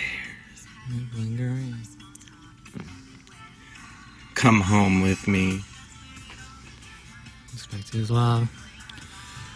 Welcome back to the Ryan Kelly Morning After. I would listen to more of this, but we have the great Joey Zanaboni, voice of the Dogs, on the phone lines. Joey, how are you, sir? Hey, I'm doing great. Thanks for having me on, Jackson. Absolutely, man. Well, sorry we couldn't get you on yesterday, but we got the Houston Dynamo tomorrow, and so we wanted to get you on today, talk a little about it. What do you see out of this Dynamo bunch that City SC at home, another home game, will have to face? Yeah, I think that Houston is pretty similar record-wise to Vancouver, coming in, about the same number of wins as losses, handful of draws in there as well. They had a game earlier in the week actually against Vancouver, which I think was kind of telling. It was wild. It was a little bit ugly. It was kind of a strange game. There were 3 goals scored in the first 15 minutes. And, Houston came out on the low end of it, final score of 6-2. Still think they're a dangerous team. They don't play particularly well on the road. You can't overlook them because I still think they have some talent in the midfield, and I think they've got the ability to come in anywhere and beat anybody at any time. That said, I think St. Louis is playing its best soccer of the year right now. I mean, you talk about the last 2 games, and you say, hey, it's a 7-1 margin. You had a 4-0 win over Kansas City. You had a 3-1 win over Vancouver. I think this team is clicking. I think they've got the confidence back, and I think that they've really settled in at home. I mean, you think about it, we're just right in the middle of this home stand. 3rd weekend out of 5, still June 11th and June 21st coming up at City Park. So I think it's going to be a great night tomorrow night for City, and I think the guys are playing confidently. Absolutely. And you were talking about Vancouver there earlier, and we all saw Leuven's goal in the 9th minute there. I want to talk about from your perspective. You're sitting there in the booth. Did you ever think that he was going to fire at the goal there? And then when it went in, I mean, how do you react to not only such an incredible goal, but something like kind of unexpected, kind of out of nowhere? How did you react to that? Yeah, I mean, I was surprised. It looked like it was a cross, but as he says, I put it toward the far post with the kind of expectation that it can always curl in if nobody gets there. And I mean, it was absolutely perfect. Came through into the upper 90 and then fell into the side shelf. Yeah, I was a little bit surprised, but I wasn't stunned because he has ball control that's really rare, even for the MLS. I mean, what he does on the set pieces and on the corner kicks is arguably the most valuable individual thing any position player does for St. Louis City. And I compare him to a pitcher who's got, decent velo at 93, 94, 95, but when the ball gets to you, it looks like 98 to 100. Mm-hmm. And it's hard to describe why, but it seems like his ball can pick up speed as it goes. He's got great movement on it. He's got the ability to drop it or even to kind of make it rise. And, we had seen over the last 3-4 weeks, there were a few that you could tell he was targeting that upper corner. There was one in Chicago on May 13th where he went kind of a similar shot. It was in the penalty arc. It was about 25 yards out or so, and just went for that upper corner and just barely missed it. But a similar strike where he curled the ball and it ended up high. So you could tell he was seeking kind of that shot, and it was only a matter of time before he got it. Really, really impressive stuff. And to me, so far, that's the goal of the year in the MLS. It was named the goal of the week by Major League Soccer, and I think we'll see it, in the polling and in the voting for goal of the year at the end of the season. Absolutely, it was world class. Joey Zanaboni on with us here, the voice of St. Louis City SC. Joey, talking about how great Leuven's been for the team, and he's been unbelievable. Another guy who's obviously been world class has been Roman Berkey. We're talking about this on 101 ESPN with Taylor Twellman, how it just kind of seems like Berkey is so dominant, so good, that it's such an advantage to have him over a lot of the MLS teams because they just don't even compare to how quality of a goalkeeper he is. Tell me what you think a little bit about Roman Berkey and how significant he's been to the success so far this season. Yeah, I mean, I think the last 2 games, I think the gap between the goaltenders has been, as wide as the gap between St. Louis and Kansas City or the gap between St. Louis and Vancouver. I mean, He has been the best goalie on the field by far, I think, in every game. And the leadership he's provided off the field to stanch the little skid that this team went through late April into early May, keeping them going for the highest standard. I think that Carnell said at one point, most of the guys on this team would give their left arm to go where Berkey's been over in Europe, to play for Borussia Dortmund and to have the kind of success that he's had, and bringing that winning mentality over here. has been key in getting this team to 25 points, the fastest ever expansion team to get to that mark. You know, it's kind of like the catcher in baseball, where if you're talking about him a ton and you're talking about how great he is, sometimes that might be, you know, indicative that there are too many shots against him or he has to do too much. But even when he has to do a little bit more than's required, I mean, it's just a pleasure to watch him because it's unbelievable. The acrobatics, the leadership, the way he puts the position, the defense in the right position. It's truly incredible. And we're going back through some of these Apple TV broadcasts and some video and just looking back at the saves that he made where the play ended up being called offsides. And it's amazing because I think he's got just in that little category, even though they didn't count as official saves, I think he's got one or two that could be the save of the year, even though ultimately after the play was over, it was ruled offside. So just a phenomenal player. And I think that, you know, I mean, best 11 in the MLS, Lutz Pfannenstiel has said there's a massive gap between him and the rest of the goalies in the MLS. I mean, I see it as a foregone conclusion. We'll see where we're at the end of the season, obviously, with voting and polling and all that. But, yeah, I mean, to me, there's absolutely no question Berkey's the best at Major League Soccer. Oh. He's certainly a big reason why they still have the best goal differential in the entire league, which is pretty incredible for an expansion team. They're a plus 15 right now. Yeah. Anybody see this coming at the start of the year? Could you look at the roster and say, boy, St. Louis has really got a team here? Or is this taking the whole league by surprise? Yeah, Edward after the last game was saying, hey, it is nice to defy expectations of some of the quote-unquote experts. And, you know, you had whatever it was 13 or 14 out of the 15 bloggers, writers, experts said that St. Louis City would finish last in the Western Conference, and obviously that's the furthest thing from the truth right now, with this team being the best in goal differential, this team being consistently in the top three in the West.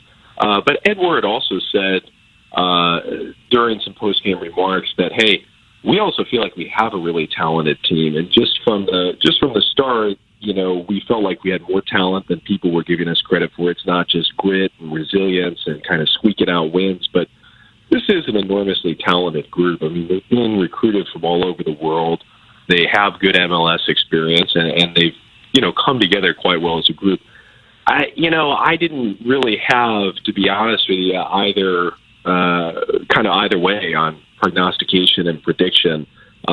Just going out there and seeing what we had, but watching that first game in Austin, I did feel like there was something kind of special because I just felt like the team came into a hostile environment and did not play to the hostile environment at all. We're not fazed by, you know, any sort of intimidation or fazed by going into a really good stadium like Austin. They came in, executed their plan, and went about their business. And I just felt like that was something that told me this team could be kind of special. And I really do believe we have something on our hands. There's ebbs and flows, you know, for everybody through the season.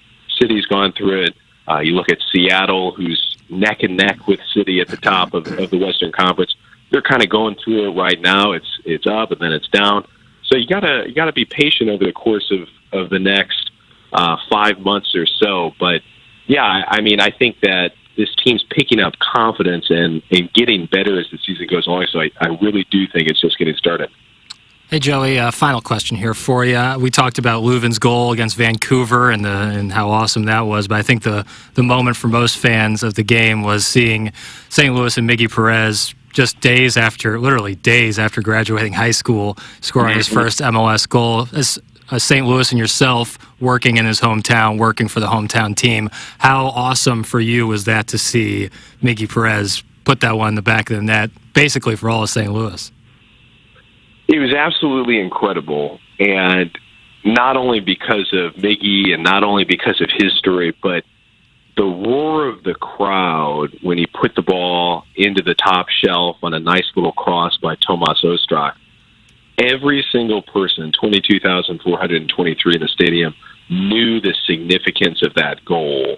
And you think about fan bases, and you think about, boy, they always appreciate the team, they always love the team, but how many times do you see a fan base that knows the details like this group does and knows what it means to this city, and just collectively at exactly the same moment understood the significance of that? There's going to be so many kids in this area over the next 10 years who want to be the next Miguel Perez, who want to go from the youth fields and the select fields and the high school fields here in St. Louis to the MLS. And Miguel has shown that that's possible, and the fans have shown, do it. We want that. We want to embrace you. We want to celebrate you. We want to celebrate everything that is St. Louis. It was just absolutely incredible. And his teammates as well. I know Gioacchini, Nico, went out to his graduation. I think it was at the Family Arena in St. Charles for Pattonville High School. That's awesome. And just the support that they've shown him. I mean, he's been, under quite a bit. I mean, you're 18 years old. That's quite a bit of pressure to come in the MLS, but he's handled it so well, had so much fun, and his family, his friends, and his teammates have been right there for him the whole time. So it's really incredible. And I think as the season goes along, if you look at how Bradley and Lutz have kind of positioned Miguel right now, it is a little more of a defensive role, kind of a holding midfield type of role. But as the season goes along and as the years go along and he gets up to be, an elder statesman at 19 years old and 20 years old and 21 years old, I think they will kind of deploy him more into that attacking role, and I think he'll do quite well in it. Joey, last question, then we'll let you go. We saw what the Battlehawks did here, outdrawing almost every team by double, drawing over 30,000, St. Louis City drawing, over 20,000 every game. What is the attendance like in all the other cities in the MLS, or is St. Louis well above those teams? Yeah, I mean, I think it's definitely rare to see a team get 99, 100% stadium capacity in the MLS. Or I think on any given match day, you have 13, 14 games going. There's really only a couple that are going to hit 99 to 100% capacity. So, I mean, it's been absolutely raucous so far.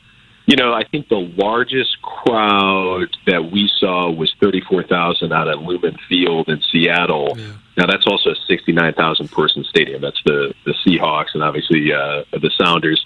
Feels a little different. So, some larger venues, but I mean, for what I've seen, I really do believe that City is the perfect venue. It's the perfect size. It's the perfect location.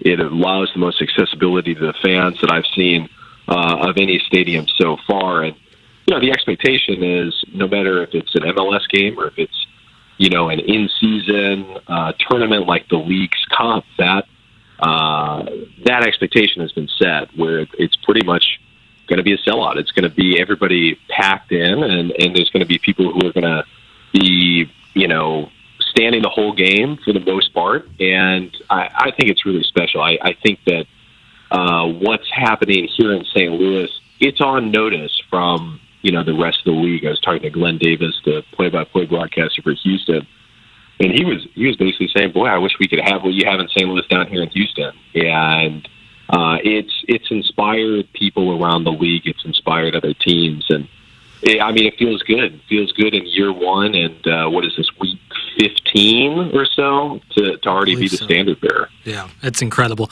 Joey Zanaboni, the voice of St. Louis City SC. Joey, thanks for joining us as always, sir. Keep crushing it. Hey, y'all. Thank you. Appreciate it. And tune in Y98 tomorrow, 7:30 first kick. St. Louis City, Houston Dynamo. Absolutely. Can't wait. Thanks, Joey. Thanks, Joey. All right.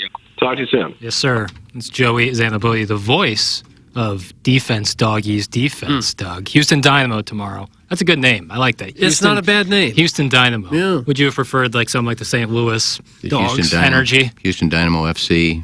No, it's just Dynamo. UC. What is it like? Houston Dynamo. You got Sticky, the stick of dynamite is like their mascot. Sticky.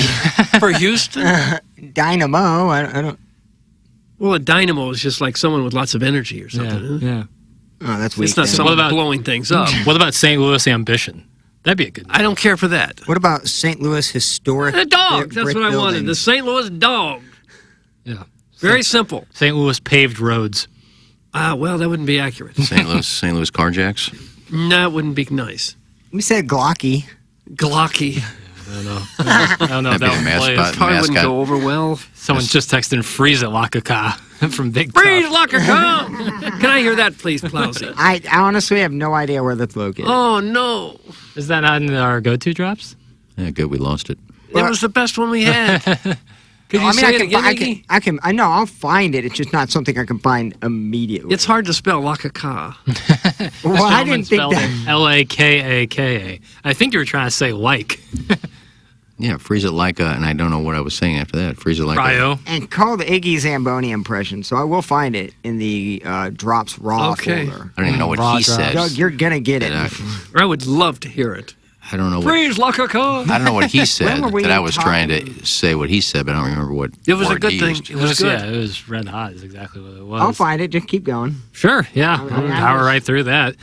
Text on in your thoughts on our interview with Joey Zanaboni, or just any thoughts, really. You can also call in. First, text in for the EDF group text inbox through on 4881-TMA5, and then call in 636-904 TMA. You can email in the morning after at InsideSTL.com for the Design Air Heating and Cooling email today. Only Blueberry Pop-Pop, one email down, the Blueberry Pop-Pop one. That's so blank slate. Who is going to be the emailer of the month? We know that goes a long way for the Malaga Tequila Listener of the Month. Doug, I'll run down the standings for you real quick. Okay. Well, you look at him. Good news for me today. Oh, let's get back to you. I didn't have to look anything Well, up. it's I know, nothing, I know him off the top of my head. Freeze like a cat. There it is. Cryogenic. See, I was trying to There say you go, cryogenic. Dougie. Freeze I'd like to hear it one cryo- more time. Freeze it like a I'm gonna save cryogenic, it I into tried the to say. go-to drop. Freeze like a cat. Freeze like a cat. But let it play after that. What did I say after that? Cryogenic lab. Yeah. See, A little Shannon at the end. A little Big Irish at the end. Like Randy Savage. I'm saving this one to the Yeah, save that. So I was trying to say cryogenic go-to lab. drop. We will never lose that one, Doug. I would hope not. People listening to the show know that I am a huge fan of our fountain outside. You cut me off from reading the Malaga Tequila Listener of the Month so you could talk about the fountain. It'll be on within the hour. Can I cut both of you off for a second? Just so you know, there are 1,850 drops in the Drops Raw folder, and I just found that in about 1 minute. Nice so going, suck Plumsy. that. Yeah. Freeze like a cat. I think as long as you know what it's titled. I can't type in the title because like the Drops Raw is the date is first. Yeah. See, Flaw in the system. That's my fault. Flaw in the But system. that's when we had drops of the week. I could tell which date, like week by week. See, when I put them in, I never titled them. I just put them under the name. Like it may say Doug. Would have been easier to do that. Doug, but they're all. You didn't date them, is what you're saying. The old computer, no. Freeze like a cat. You like that one. I do too much, maybe. So the fountain will be on today. Supposedly, I left early. I left after the show, and then I had to come back for the Hubbard birthday party. Okay. But supposedly they had turned it on yesterday, and nothing but mud water came out. Ooh, man, Doug. The guy who works on it just looks so bitter all the time. I saw him this morning. He didn't seem too excited to see me. Be more unhappy. With I said, so it's coming on today. He goes, as soon as it fills up.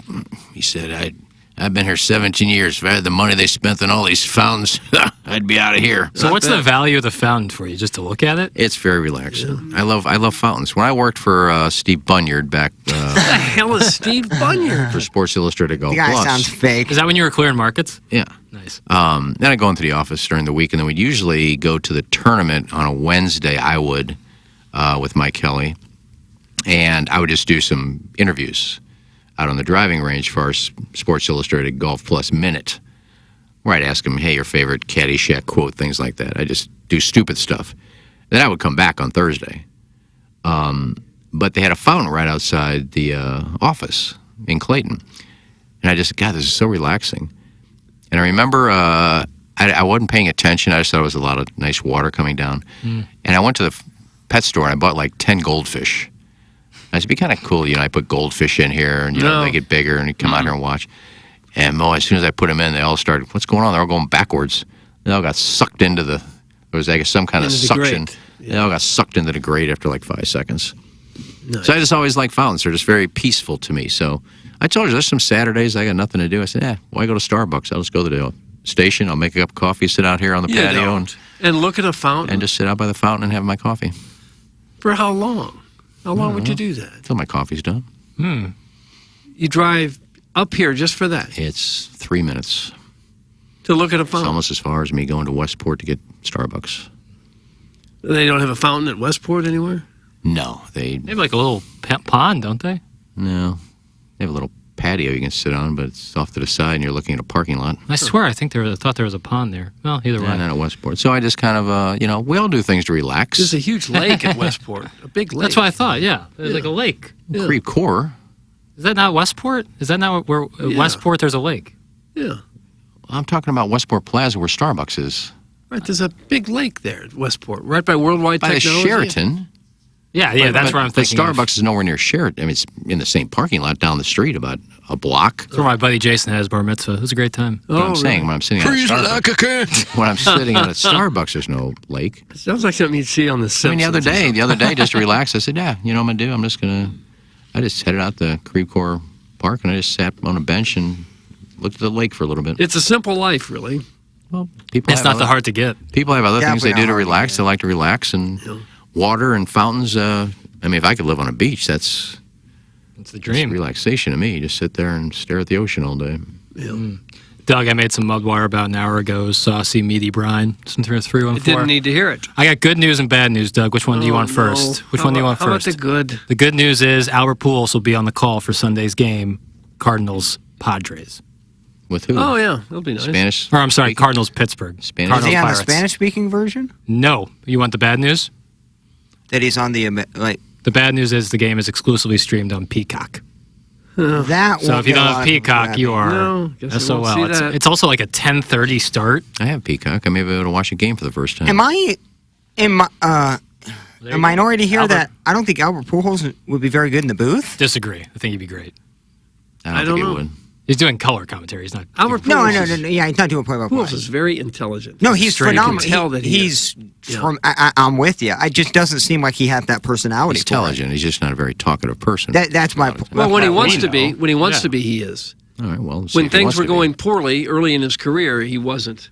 But as he got older, like his last year, he couldn't have been better. Like his baseball IQ is. Oh, yeah, It's, I mean, through it's the roof. absolutely off the charts. Apparently, he's working with David I Ortiz's was just younger about to child ask. as well. I saw there was a video of him showing him some swing mechanics. It was really, really cool. And David Ortiz kid, surprisingly, is a big boy. That dude looks like he can rake. Yeah. So, yeah, Albert Pujols, in terms of baseball IQ, I just didn't think he had the personality or desire to do that. You're worth probably half a billion. I'm reading what else media. is he going to do with his Yeah, that's time? true. I'm reading Dan Buy a Caesar's team. article today that there's rumblings that a role at MLB Network is a distinct possibility, and that he's very excited for the opportunity, and being in the booth for these two clubs is a perfect way to start it off. Yeah. What they've done to the Dominican player, putting him in the booth, Pedro Martinez and David Ortiz combo with Curtis Granderson. They do studio stuff, right? They do. Yeah. It's hilarious. It's not Charles Barkley, Shaq. It's really hard to duplicate and replicate that.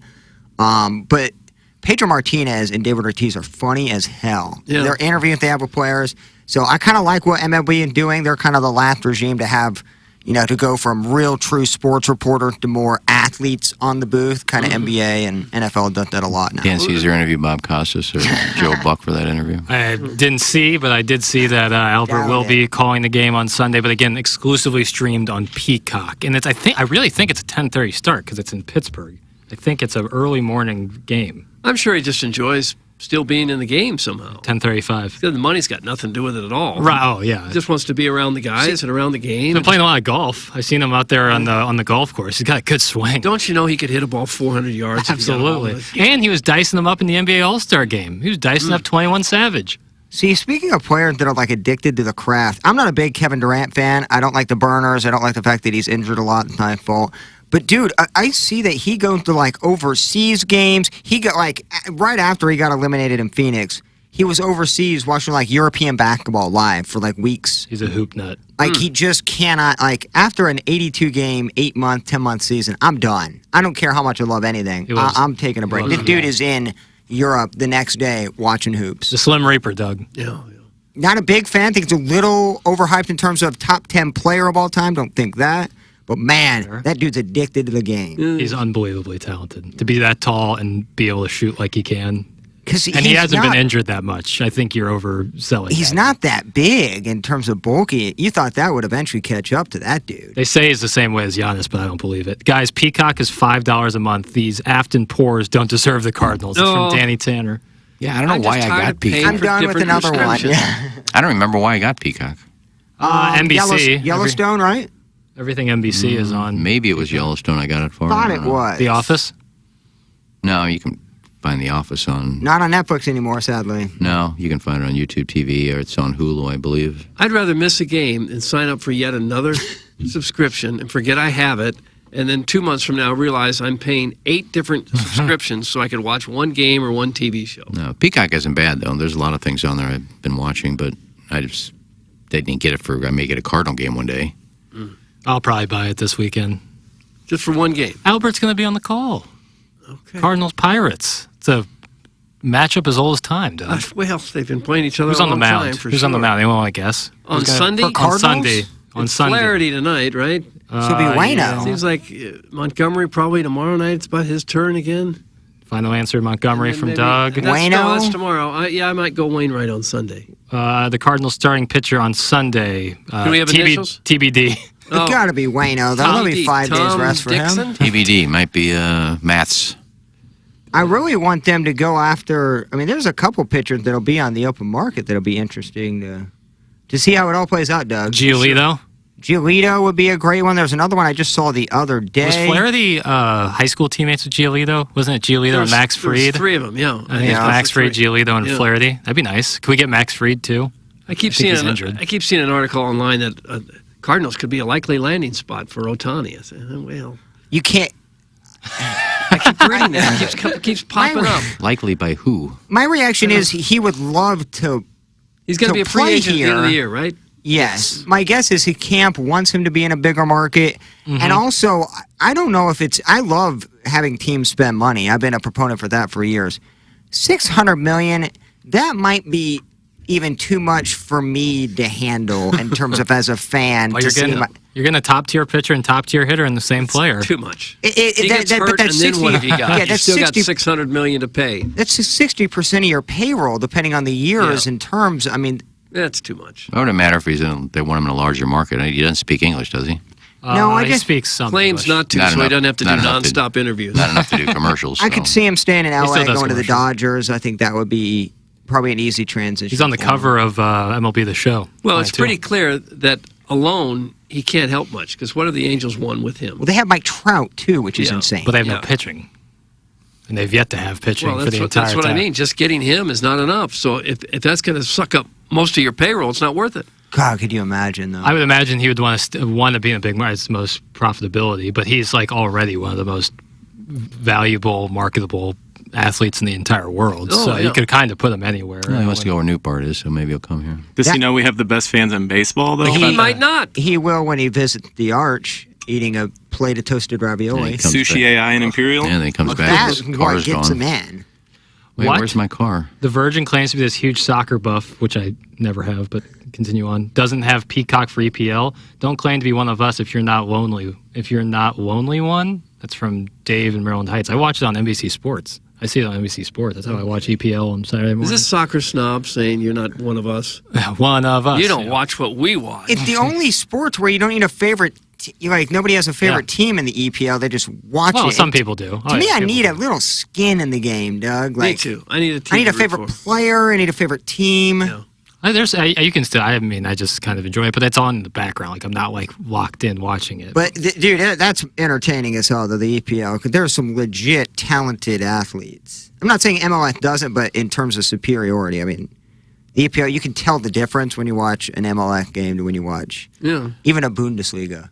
I don't know about seconds pushing it. Do they have a third? Is Yeah. second Bundesliga like HD2 radio? It is. That's actually a perfect analogy Is for it? it. Yeah, it's like the AAA. Bundesliga, second Bundesliga. Doug, it's all the fun of soccer, but a little less pay. So I tell you what was fun to watch yesterday. It was fun to watch Billy Horschel shoot an 84. Oh gosh, that's not fun.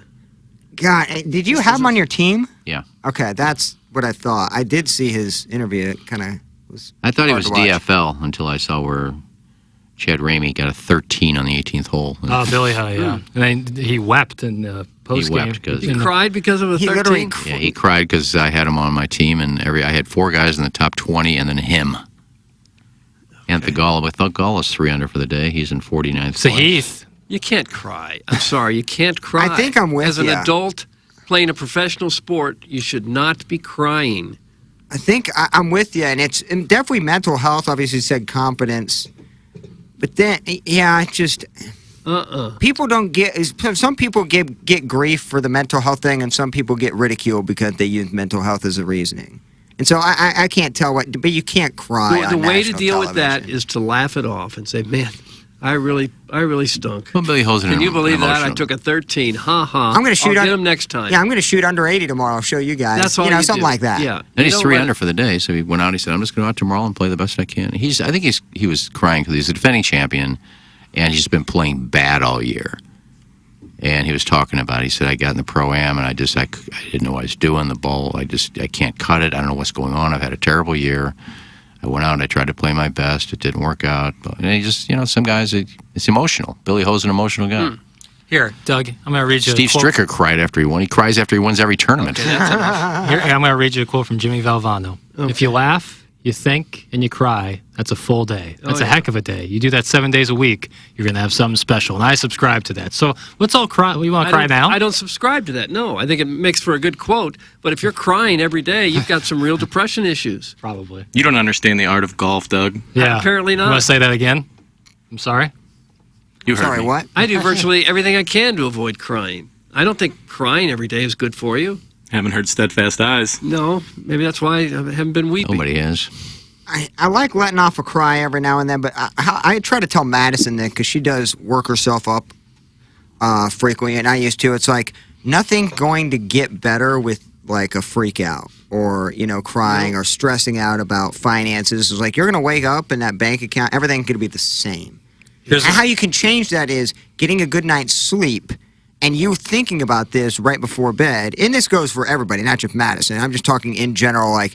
Get yourself in a good headspace. At least try to talk yourself into it, and you eventually dig yourself out of a hole. But stressing about things like that, nothing Agreed. helps. Nothing helps. Can't fight theoretical battles. If something, a hypothetical battle, if something hasn't happened but you think it might, you can't fight that battle before it happens. You just gotta live in the moment. You also have to realize, like 20 years from now, you'll look back at this moment in time, June 2023, and you'll say, "Gee, I wish it was June 2023 again. I'll never be that young. I'll never be that healthy.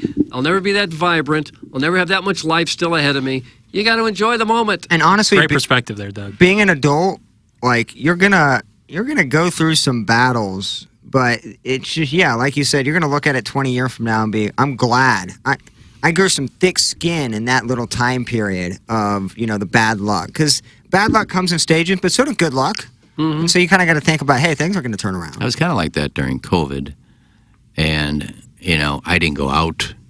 I mean, I got my groceries delivered.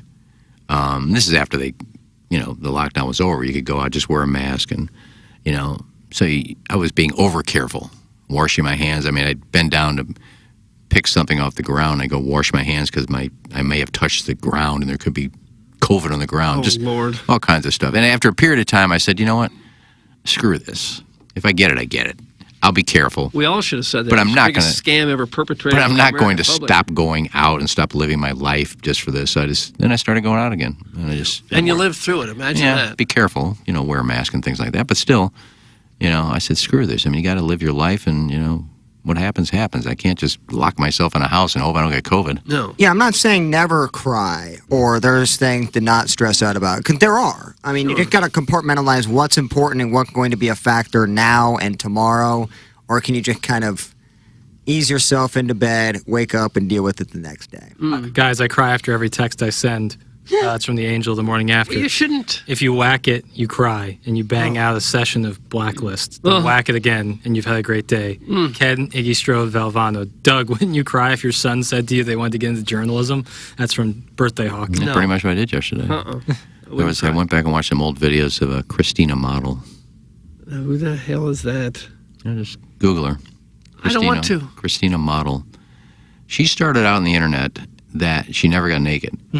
and she was probably, I don't know, 21 at the time, very young, but had great boobs, real. Breast. And all she would do was just dance. She put on different outfits and dance. You know, it's every once in a while I'd have a mesh thing on, but she never took the top off. And just teased everybody. And everybody kept watching, saying, well, maybe this is the time she's going to take that bikini top off.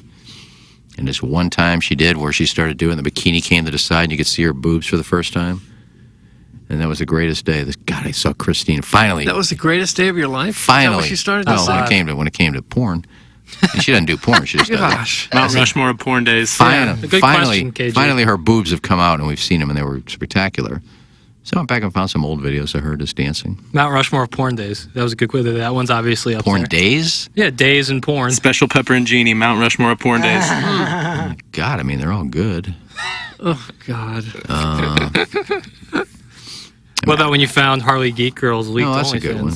When I can find the girls that are on Instagram naked on OnlyFans leaked. That's a good day. I feel like the invention of wireless internet has to be in the greatest porn days of all time.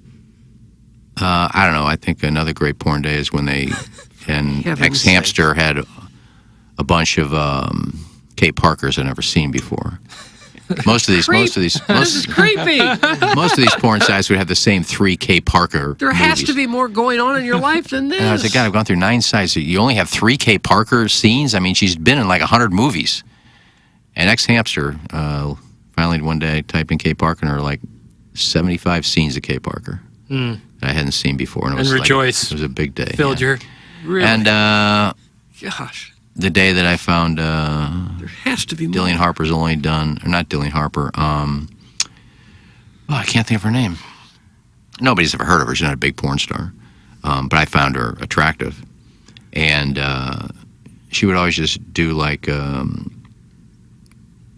scenes by herself, like JOIs and things like that. Never with a guy. I was like, God, there's got to be, she had sex at some point in the porn. She didn't just go straight into single stuff. And I found her in she did one guy scene in her life when she was like 19, 20. And I found it. Attaboy.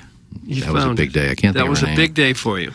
Yeah, when So you big find, you can't when you remember find who it these is. girls that, like one I'm still looking for, maybe Swope can go to the dark web and find it. Why would he Her name waste is his time doing this? Princess Ivana.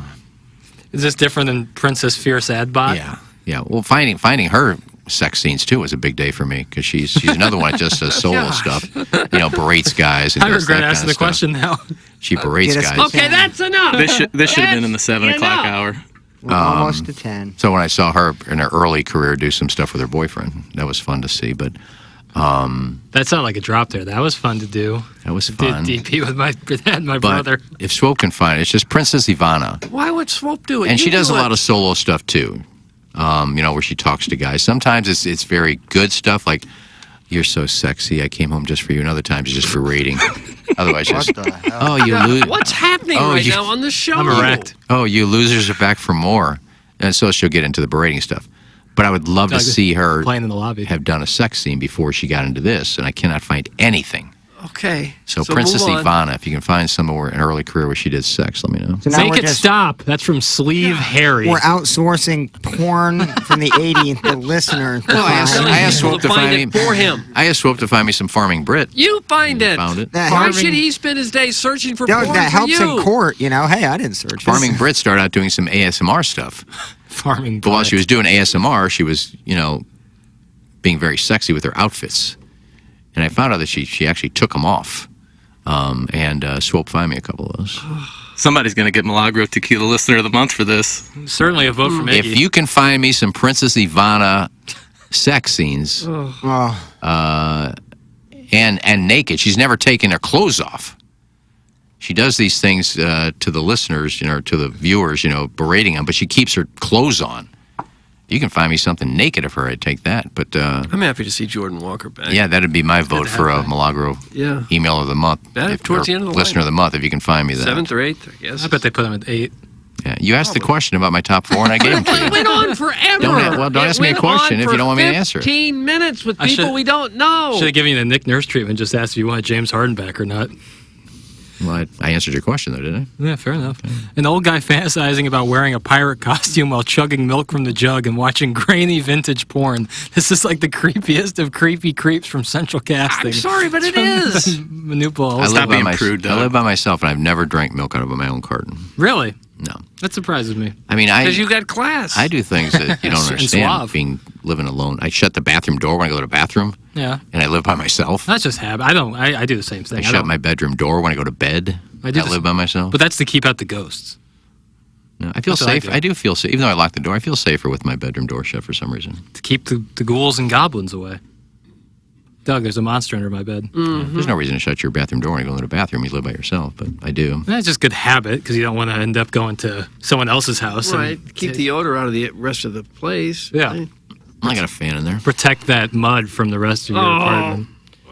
The part of the show dedicated to Iggy getting a soft cow makes me feel uneasy. Make it stop. It's from Shooter McGavin. All right, well. But you did answer a question. The question was asked, and you did, in fact. Yeah, we don't talk porn on this show, so it must be creepy when I talk about it. It did take a while. We don't have to talk porn. Lots of other subjects. Talk about Jokic's footwork. You know what happened to me yesterday? Oh, I like to hear. I was in Golf Galaxy. Ooh. In De Pere. New clubs? Well, I actually happened to make my way to the used club selection. Not that I'm cheap or anything. Right, no. But that's I was actually there, where all the... And as I'm looking at a club, some guy comes up from behind me and says, that club's not going to help your game. And I turn around. It was the Wizard, Ozzie Smith. No way. Yeah. I said, well, hello, Wizard. And then I thought, what are you doing looking at used clubs? And he said, I found a club there that I really liked once, and I just thought I'd maybe take another peek. The one on Manchester there? Yeah. Incredible. The Wizard. You and the Wizard just hanging out.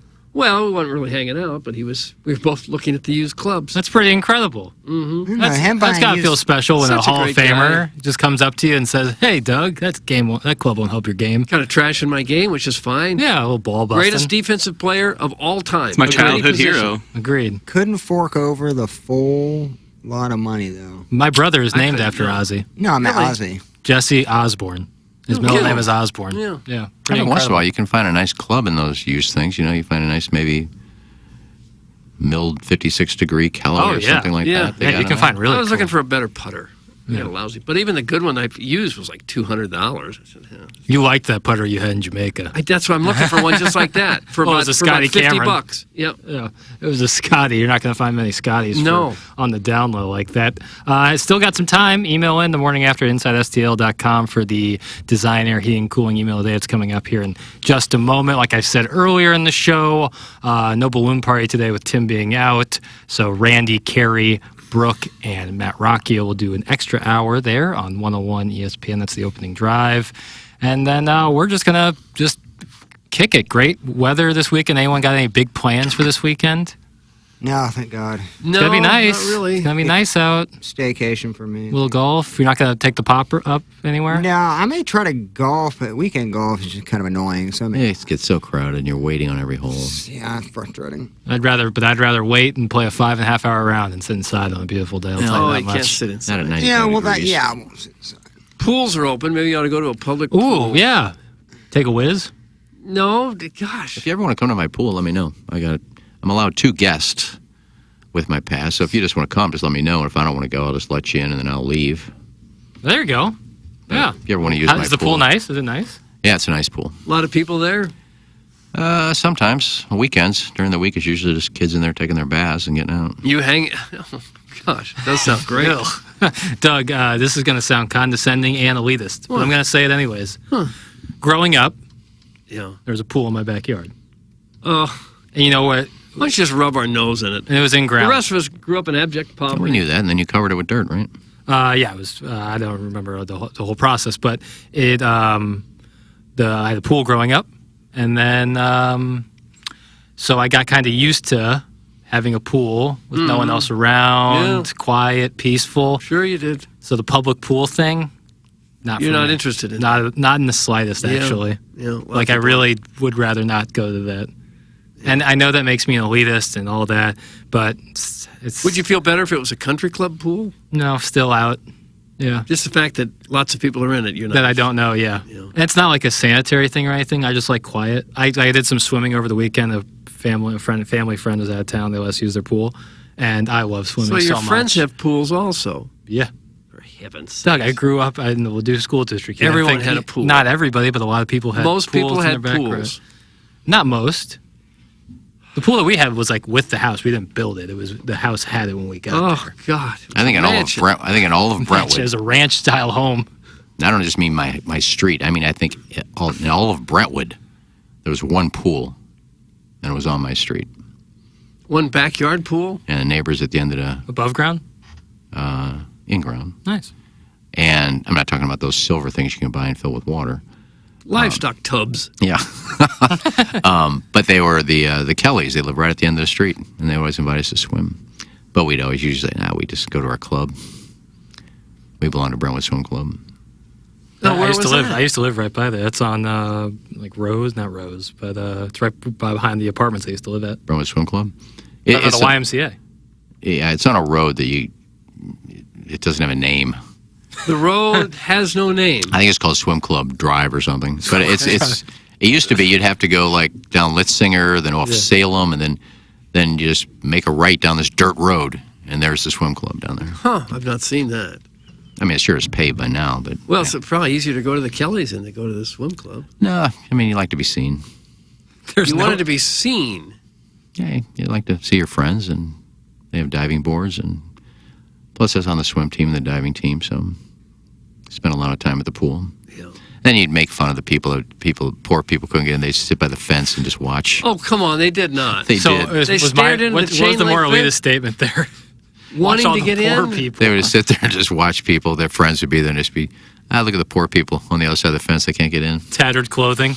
They had the best frozen Snickers bars, man. They keep their Snickers bars in the freezer, and you get a Snickers bar and just, it's great. Those are about the only places you get those frozen ice cream bars, is swimming pools. I used to do it when I worked at Forest Park. I would take a couple candy bars and put them in the fridge, not the freezer, but the fridge. Yeah. And then every time I would ask when someone would bring up a Snickers bar, someone would ask for one, I'd say, "You want one cold?" And every single time they would say yes. Oh, really? Because on a hot day, you don't want a room temperature bar. No, absolutely not. You don't want it to melt in your hands.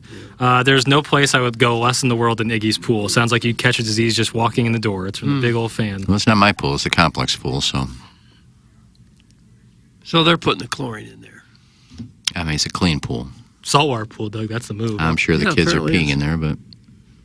Why does everyone want to pee in the pool? I heard Sometimes a lady you have no a couple choice. years ago. I was in there. I heard a lady go, "Mom, you have to go to the bathroom." She goes, "Just go in the pool." No, she didn't. And I said, say "Beg that. your pardon?" She goes, "He's a kid." So what? Yeah, You urine don't is pee in the urine. pool. Get out. I got to take a dump. Do you mind if I just drop trow here? Almost all pools have a bathroom right there. Yeah, there was. He said, "Mom, I got to go to the bathroom." She said, "Just go in the pool." Reason like 80 why I don't want to go into a public pool. Yeah, you wonder why, the first couple days in there, it's like, God, it's nice and cool. It's 70 degrees. And well, it's got 80 degrees. What happened? Well, You just hit a warm spot. He's weeing all over your leg, Scooter. Beer Cats. Wow. Karma's a bitch. Now he's the one leaning on a fence watching people who work for a living enjoy the pool. It's from Beer Cats. It really makes no sense because I have a pool I can go to, and my niece has a pool. So I have plenty of pools I can go to. Nice. Your statement makes You're no lousy sense. with pool Right? You availability. got a mecca of pools. And I have a job. So I don't know what your point of your text was. Take that, Ketchup Marrier. It's time for the Design Air Heating Cooling email today. And Young, I'd like to issue an apology for my text message mapping out a quote, good day, unquote, for Ken Iggy Strode. I should have known based on the hijacking hot streak Old Man Wrinkles has been on this week that my harmless text would have dire consequences. Holy crap, the begging listeners to find some 50s smut for him to really put it over the top. Jesus, what have I done? What have I done? Thanks. It's from #1 Asian intern Brian Henshin, a.k.a. ASMR Ting Ting 43. Continuing our apology tour, I'll be giving the next 43 to subscribe to my YouTube page, comment on 4 videos, and tickle the bell for notifications. In that order, we'll receive a free coupon for an ice cream treat from Doug's Icebox. That's from Brian Henshin. Brian Henshin. It's not 50 smut. It's probably 2 teens. 2015, 16, some in there. It's not, Okay. It doesn't make it any less creepy. And Ting Ting, go follow my friend ASMR Lanny, L-A-N-I, on YouTube. You two are friends? Just came out with a great haircut video. No one's going to do that. Well, if you're into ASMR, check out ASMR Lanny. We're not. There's a little piece of information for you. Okay. Tim's away in the Make-A-Wish Pyro play. I don't even think we were a minute into the show before we devolved into Iggy's childhood chronicles of missing his daddy and not getting a kiss. He then took a brief sabbatical to catch his breath directly into the microphone for all to hear, but after he regained his bearings, we got to hear about Mike Prosperi and the Chinese origin of pizza. Not long after that, the guy who didn't want to be on a plane for a few hours to spend a handful of days in the paradise declared that he wished he could be a pirate. I can see it now. While all his pirate coworkers row their ass off, he not so inconspicuously slides below deck to grab some rum before heading back up after all the heavy lifting is done and regaling his mates with tales of slaying peg-legged pirate lasses in the Bahamas. Then we got into a history lesson on the atomic bomb and Rita Hayworth and got to hear him struggle to do simple math as he determined if he'd use a 7 or 8 iron to try to get a ball out of Busch Stadium.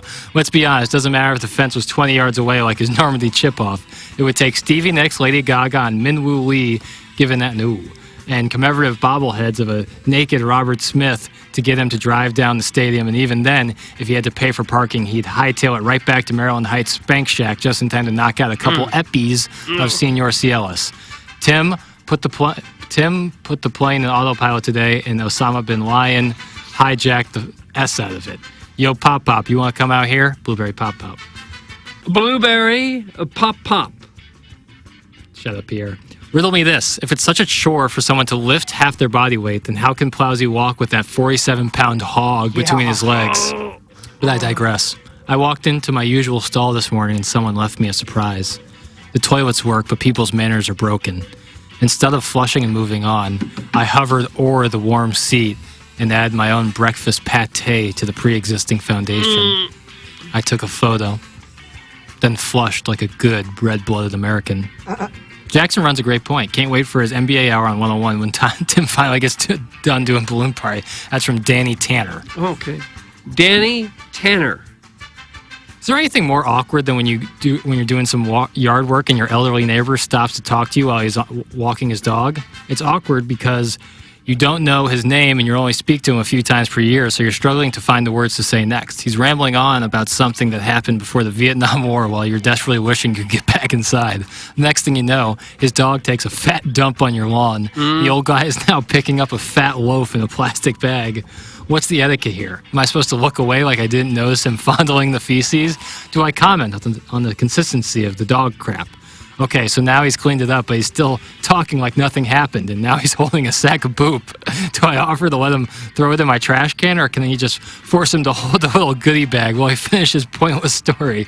I guess the only thing more awkward than this would be when 4 guys without any sort of plan at all sit around talking about Braunschweiger, the Bowling Hall of Fame, and Bill Russell, especially since you had literally the exact same conversation about NBA players back in 2018. At one point, I swear KG asked himself, why did I leave my teaching job for this Shishawali program? The next time Tim is gone, you might be better off just running the Sinbad interview on repeat for 3 hours. That's from the JV golf coach. JV golf coach. Teaching stinks. Don't let my dad hear that. I just want to say what an honor it is to win Milagro Tequila Listener of the Month, holding off Uncle Nuggets, Caller Adam, and the girl who doesn't participate in the show. I'm now in select company with Beer Cats, who won in January for a sequence of emails and calls he made in November. Natty Nate, who won in February for a single phone call where he put Cardinals management on blast. Brian Henshin, who won in March by spamming the show with multiple emails a day promoting his ASMR videos. And Stephen Wildwood, who won in April because neither the first and second choice winners bothered to submit an entry.